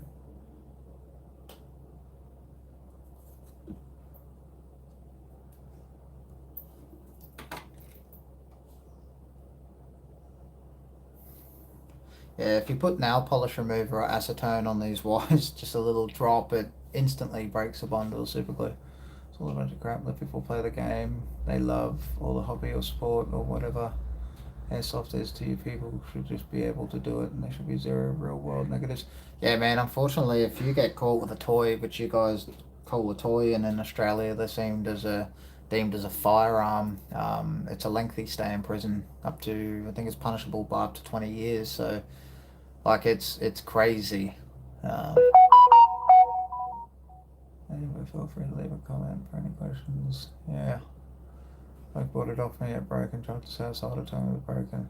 It's an APS, dude. That's just what they do. Nah, look, yeah, I know you're not that type, bro. I've known you for quite some time, so.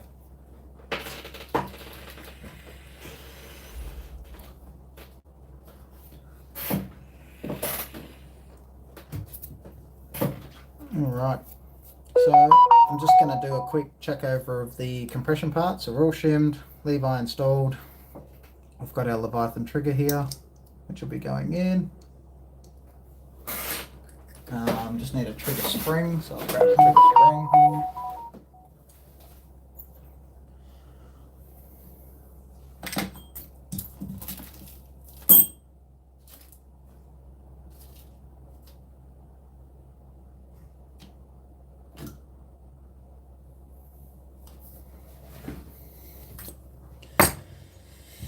That one.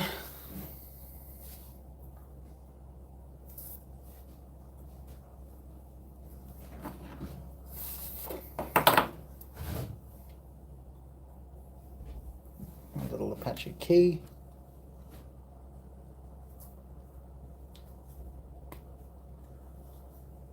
Rocking the new high cappers y'all sold now. Oh, the WeTech high cappers. Yeah, nice bit of kit. But to these airsofters, I guess they're mediocre. Nah, just joking.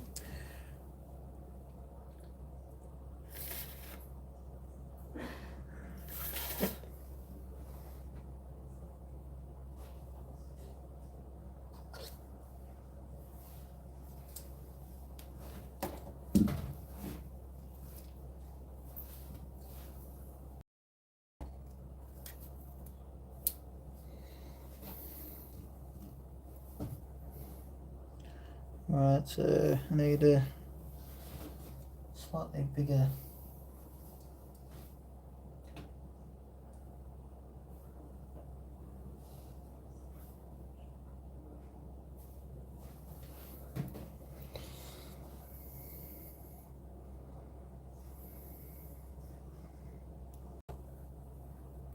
checking to make sure all the O-rings are golden. We are sweet to go. Silicon oil.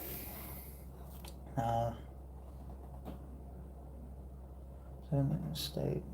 Like my mum said, talk to your father. My dad said, talk to your mother. So yeah, yeah. I say that to my kids. I've got 2 kids. One's just started high school. The other one's 8.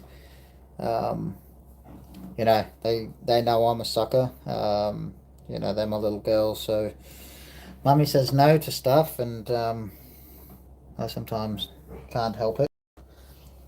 And they'll come up and ask me for something, and my response is always, well, you know, ask your mum. And they'll be like, well, mum said no. And I'm like, well, unfortunately, it's not worth going to war over.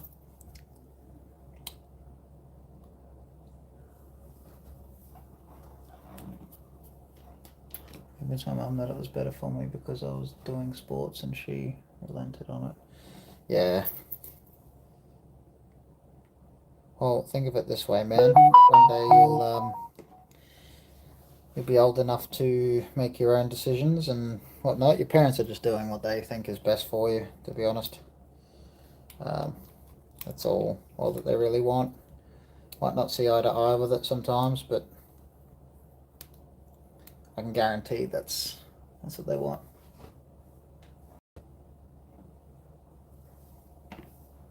Yeah. Yeah, well, you know, to your mum, you're not 18 or 19. You'll always be 8 months, 1 year, 4 years old to her. Same with my oldest daughter. Was telling me how old she is now. It doesn't matter.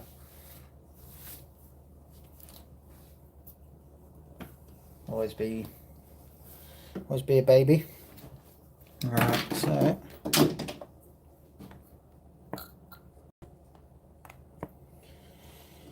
that one.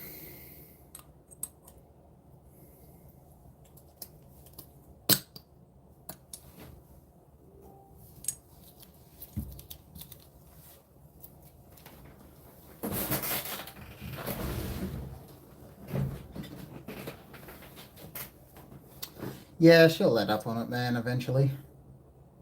Sooner or later. Maybe. Maybe not. Maybe never.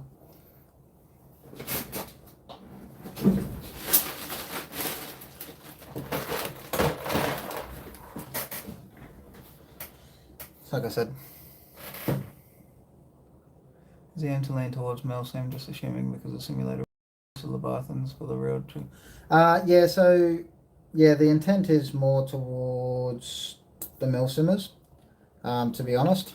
But in saying that, not only Milsim, like this is going into an Arp9, so not exactly the most Milsim of gel blasters.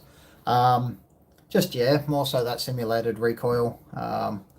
You know, give it that bit of extra feel. But like I said, you can't actually sort of see it on camera too much. And people come in and they, you know, they ask if we've got a prototype or a shop built Taranis that they can have a go of. And so, yeah, we pull that out and everyone's always shocked. at how much recoil there actually is. So very, very similar to a GBBR recoil is probably the closest way to put it without you actually being able to, you know, get your hands on it sort of thing.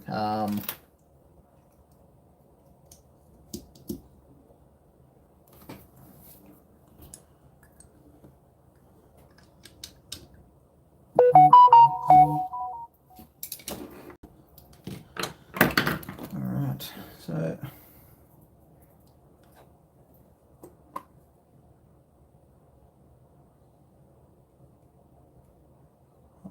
hands. I've got kind of specific pages I needed, but not just proceed one. Yeah, we're always making some updates and stuff, making some changes.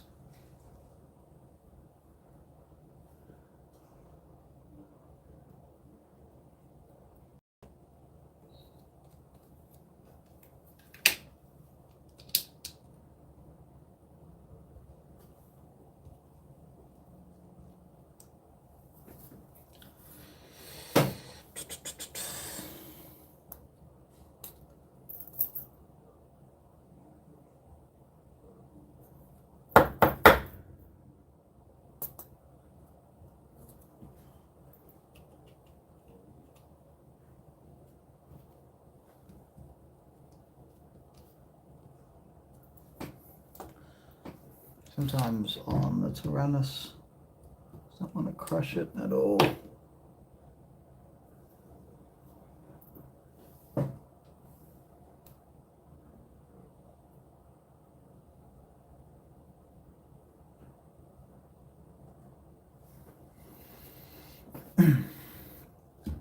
pull that back out. Ooh, one thing I completely forgot to do because I was jibber jabbering around was a little red Loctite these in.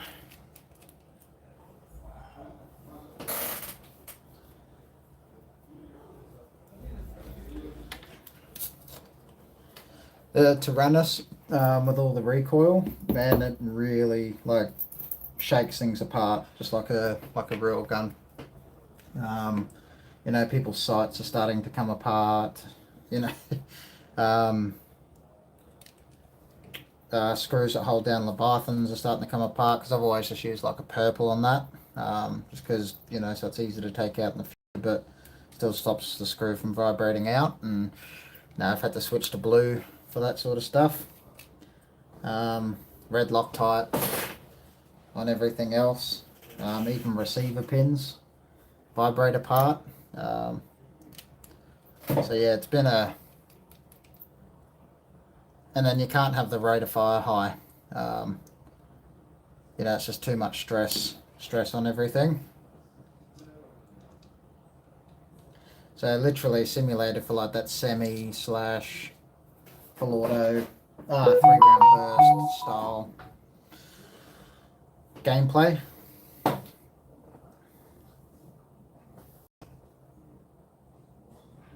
Whoa, grabbed way too much off.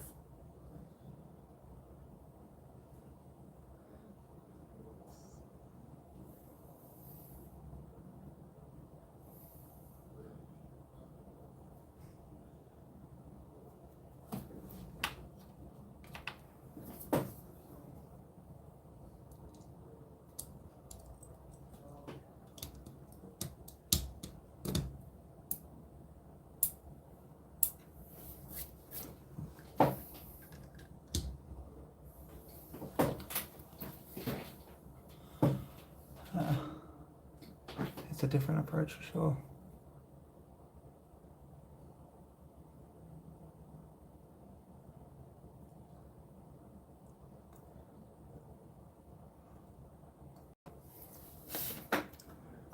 So no, not so much APS spec. I guess yeah, the fire select and things like that are.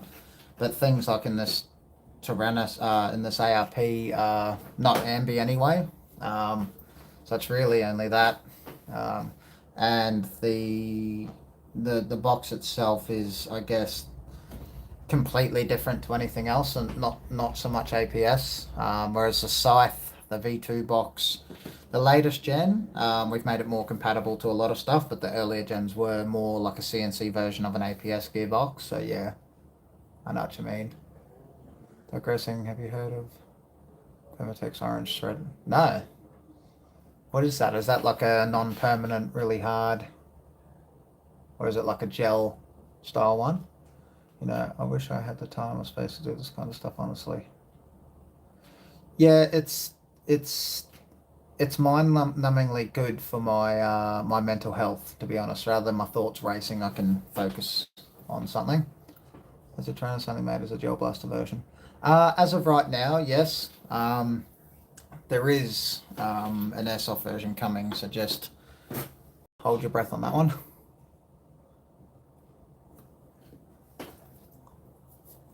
Alright, we're gonna go stainless steel barrel. What the hell?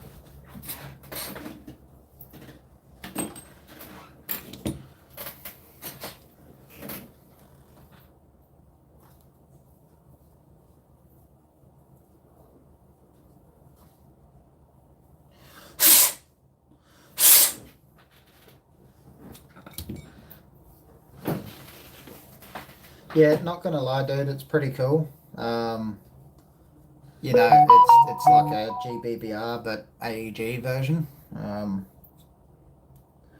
But yeah, very very specific builds. Can't go nutty on them. Can't go high rate of fire. Keep it sort of around that 17 RPS and under. Strength of red, but it's removable like blue. Yeah, nice. I'm gonna have a look at that. Actually, haven't heard of that before.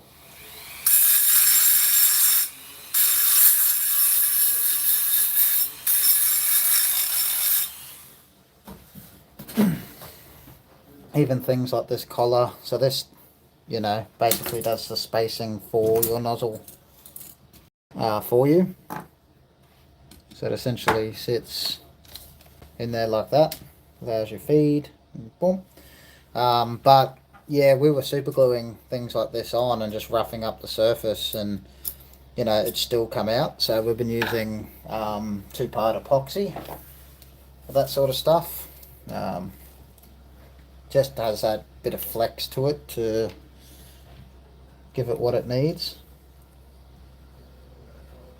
Ooh. Boss man breathing over my neck. Literally. He's got his pants off. It's Pants Off Friday. It is not Pants Off Friday. It is now. Jesus, see what I have to put up with? Like, you know, this is one of those blink 3 times if you're not okay situations. But you guys can't see me blinking. He's just got back from whatever he was doing and thinks he can just waltz on in like he owns the shop or something. He's like, yeah, that's pretty much how it is. Wouldn't say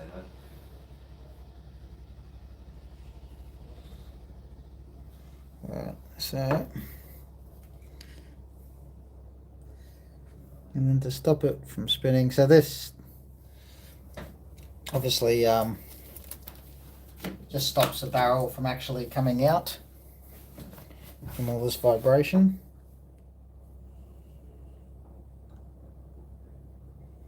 What, you think you've gone around town, you can come back to your business and just tell me what to do because you pay me?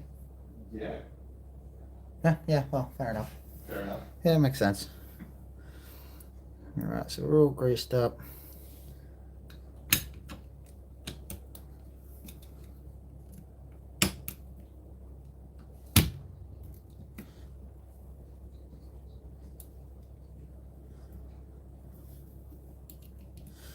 I need some blue.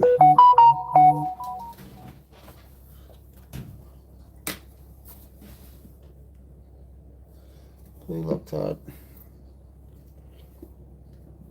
Some blue. Some more blue Loctite.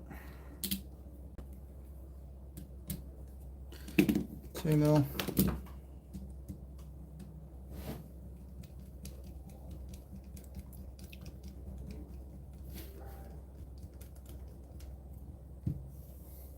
Oh, I've got super glue on the end of it, no wonder.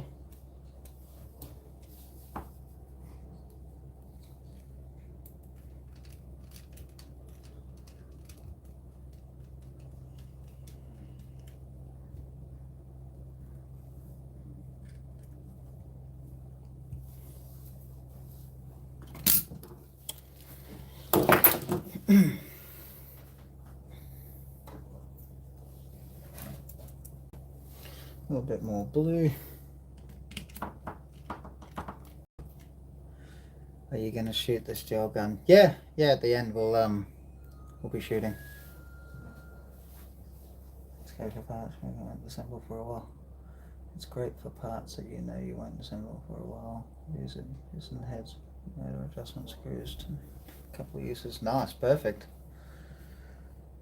So wait, how does the projectile feed? So we run powered mags in gel ball. So we've got mag terminals up the front here. And basically the mag will be powered from the Leviathan. So, you know, battery, motor, Leviathan sends power to mag sends power to motor with a gear, sends gels up into the feed tube. What's good is we don't need to replace these parts anymore. Wait, finish so far. We're like 30 pistols in for the job. That was when you're doing the overnight John Wick pistols. Yes. I bet you still get some PTSD over those. God damn it. This camera contraption's like right in my face.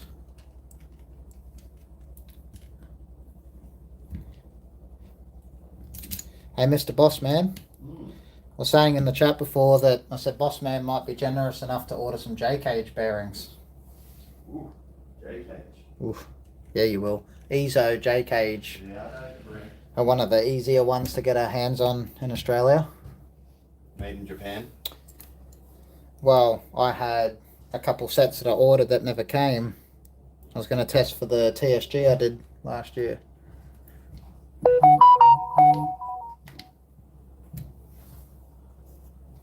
Hops all inside, that's cool. Nah, there's no hop up inside. Our hop ups and gel ball go on the end of the barrel.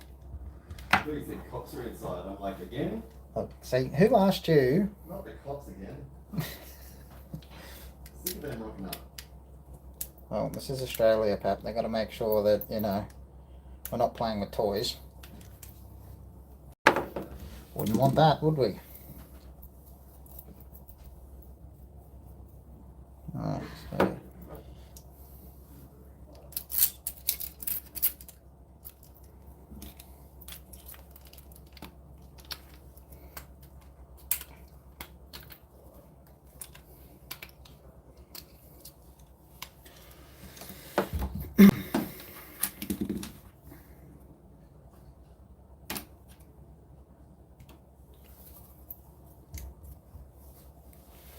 Alright, let's let a lot of this sit. Get our sticker on our selector plate. Pants back on, Brent. No. See, look, now he's jumped into the chat. He thinks he can just come back to the shop like he owns it. What, you think because you pay me and feed my children that you can tell me what to do from 9 to 5, Monday to Friday? Well, yeah, and some Saturdays. Oh, okay. Yeah, no, that's fair enough.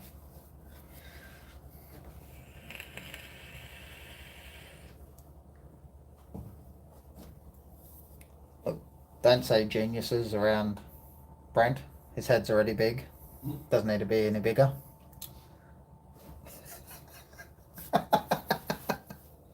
He's in there shaking his head. He's eating tofu or something. He literally rides a push bike to work and wears Lycra. And he'll rock up and like high five you on the way into work and say, everyone ready for a Friday? And take his pants off. It's one of the most awkward work environments I've been in. So, you know, blink 3 times if I'm okay. Let's not start about reaching and how you... Reach arounds. What you have to do for bonuses. Look, these people don't have context. They can't see what you're doing in there.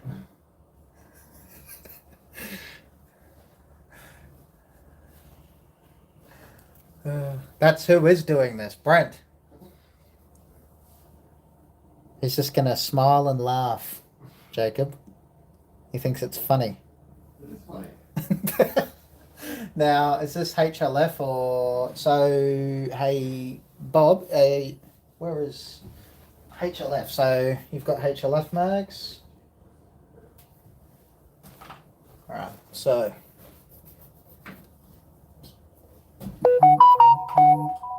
one thing we don't have, Pap, is HLF mags, but I did convert that HLF for the XYL to HLF the other day for testing that HLF ARP.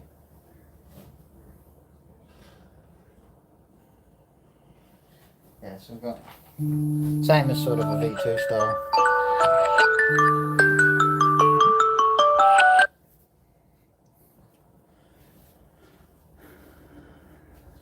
Now what? What's happened in the 8 months since I've been gone? A lot. Alright, so mag terminals.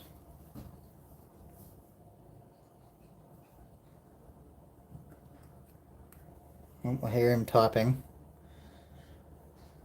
We shall call it Ricci Friday. Oh my god. Someone needs to take the internet off this man.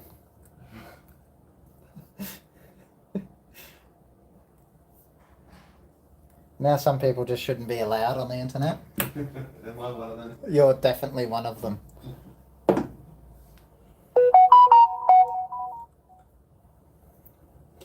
So Ricci, for those of you who don't know, my sick demented boss is talking about read rounds. He's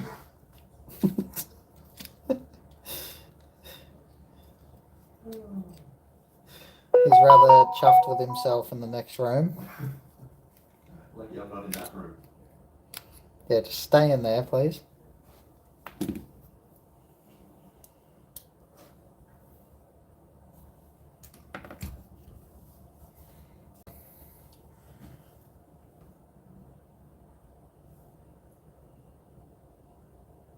Oh, check your phone. Did we just lose speed?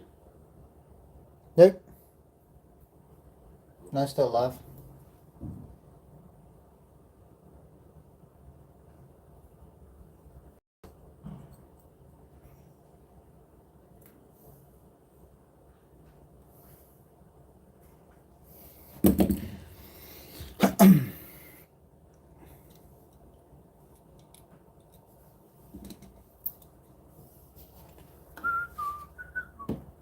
Okay, APS is oof right now. Yeah. He's got a point. Yes, APS are. No, the next point. Hold on. Hold up. Wait a minute. Let me put some gel balls in it. What's the next comment?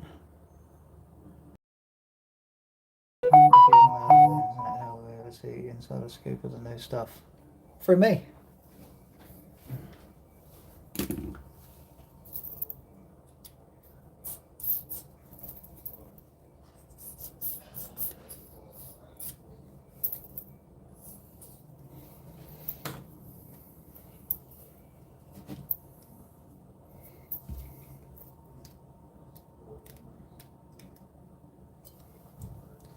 Remember to join our new user group.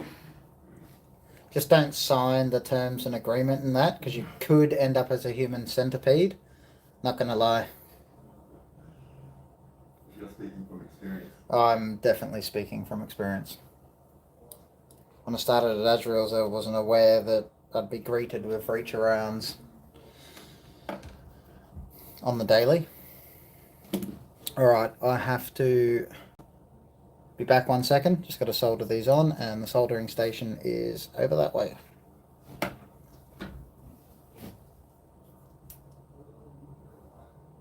Who the hell let you on the internet, Pat? You can just waltz on in back into the shop. Do what you want. Yeah.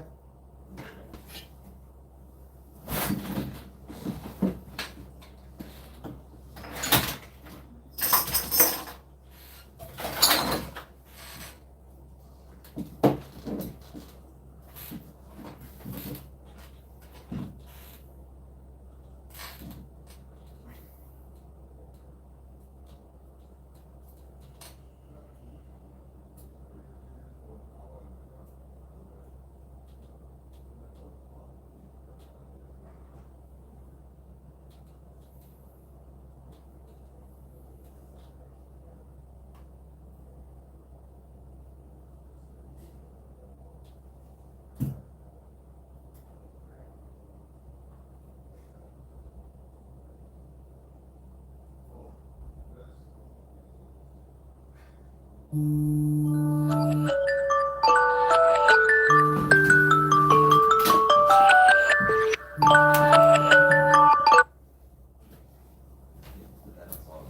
it's turned it off. Alright, so terminals are now soldered. One last thing to do, select the plate, which we'll be using the wide sticker.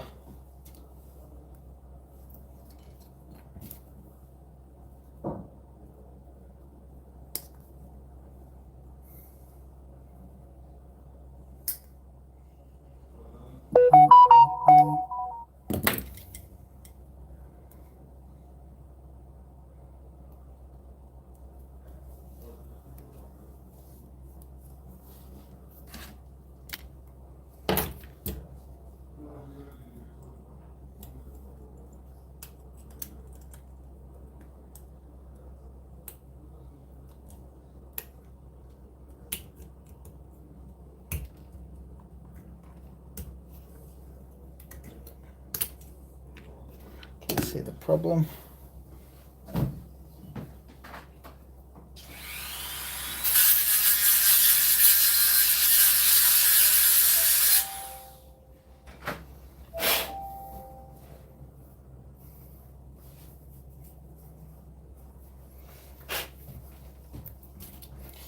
Alright.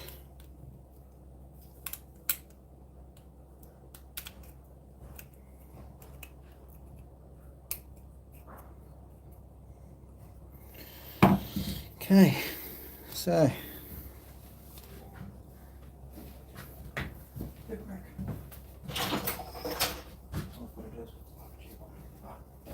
And the tan handle. do you want the tan handle? Yeah, that's the text this morning. Because you texted me after 4 yesterday. And I responded. Yeah, I've just been busy today, No, no. that's all. I checked last night, but Yeah, this morning I didn't know.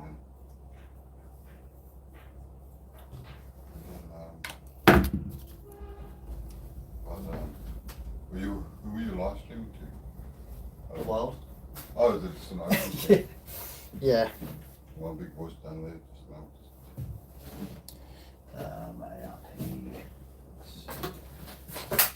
Alright, so we'll be fitting it into this one.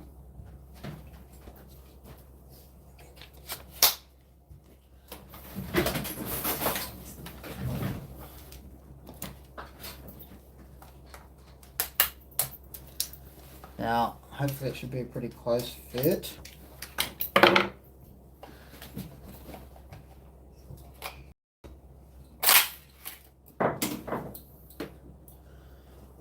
Alright.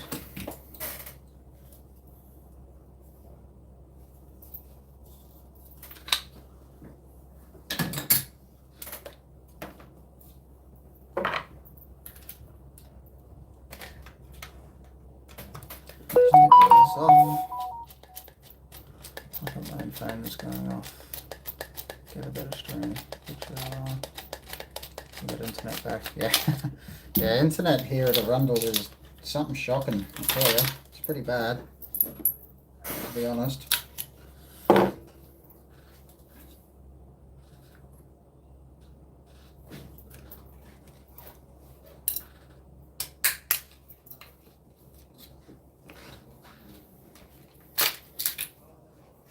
Alright, gearbox out.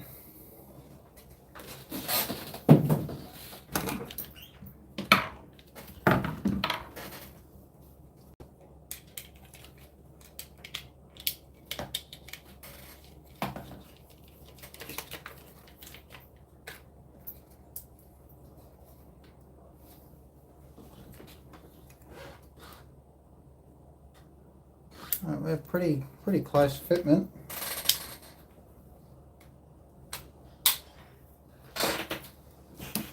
It is a pretty much aligned fitment. Just got to make sure that that mag and T-piece line up nicely, to be honest.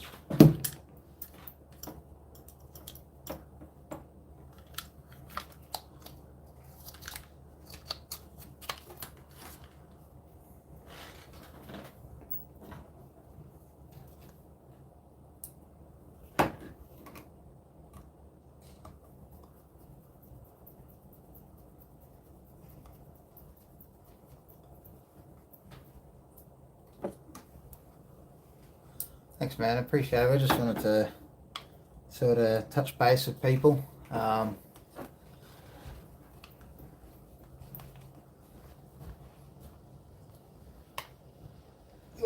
and tight.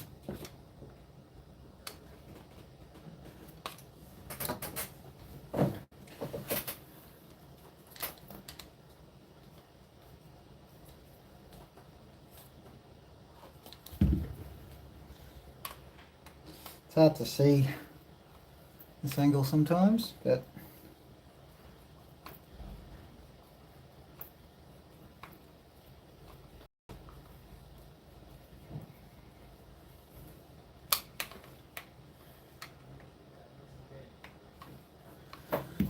plus it gives people like Bob to watch his blaster be built live, which is something different.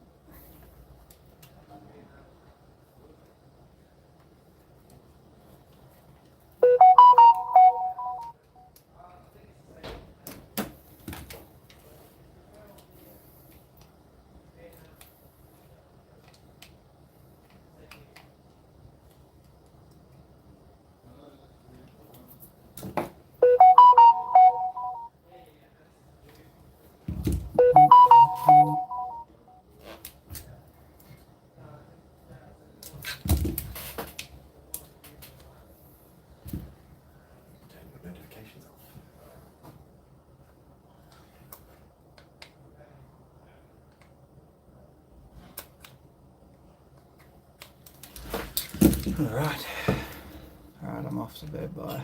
See you, Tucker. Thanks for joining.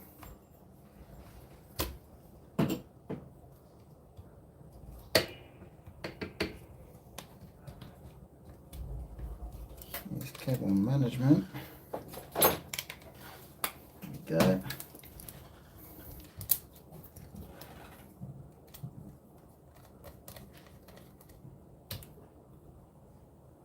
What hop are you fitting? Not sure yet. We'll test a couple different hops just to make sure you get the best result for your blaster. But yeah, this will be the built stage, and then in the coming days we'll obviously give it fresh tests and make sure that everything's holding up. Just before we call you, we'll basically pull the whole blaster apart and then you know, check everything, make sure there's no premature wear on anything for you, and yeah, pretty much go from there, man.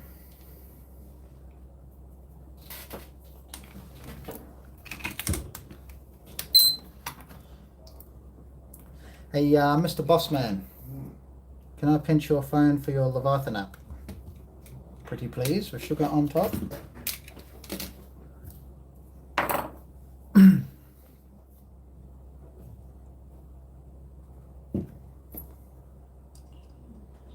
Hold that there.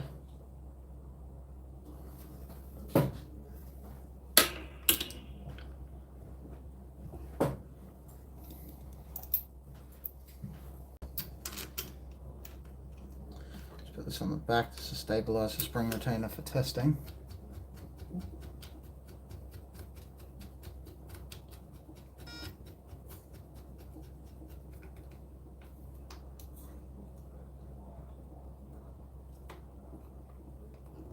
Family. Okay,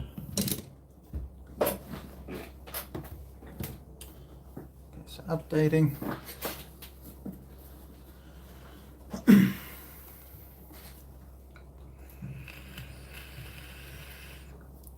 Right.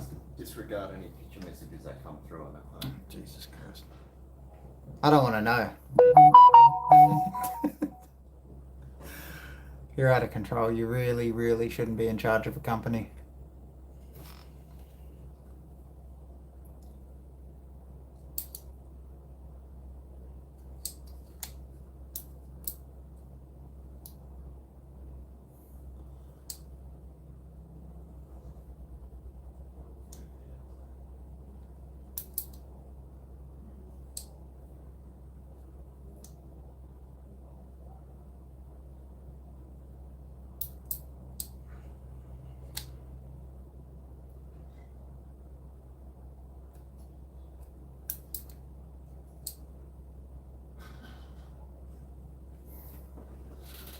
Ready for 73.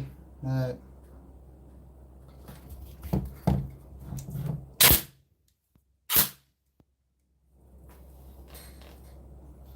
So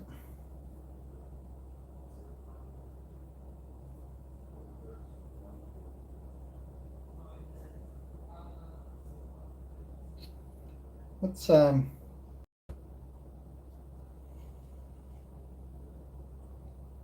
second, guys. Just setting up this Leviathan.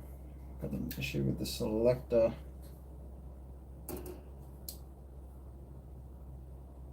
Do we have any normal V2 selectors?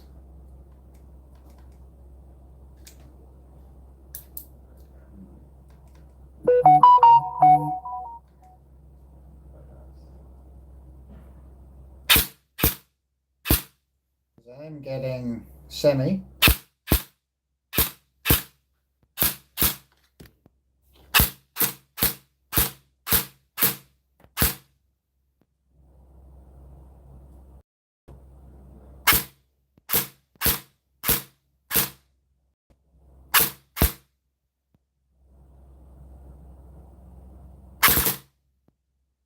This battery's dead too.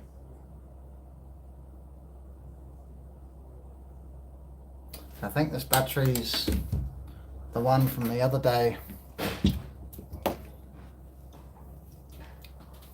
Good night, yes, bound. Thanks for the streaming on the more combo on Airsoft Job. All good night.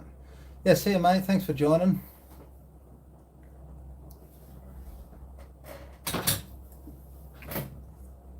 Right, guys. Well, we've got some things to riddle out. I've got to get another battery going, unfortunately, but this one here, you will see if you follow Azrael's or Aztec in the next coming days. We just got to get a fire select swapped out. It's not picking up on the fire select properly. That may or may not work. I'll have to have a look.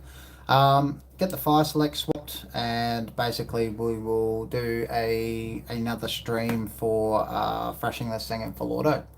So, and giving it some tests. So yeah. Thanks for tuning in, everyone, and we shall catch you very shortly, and we shall see you very soon, Bob, to pick this one up. Cheers, mate. Did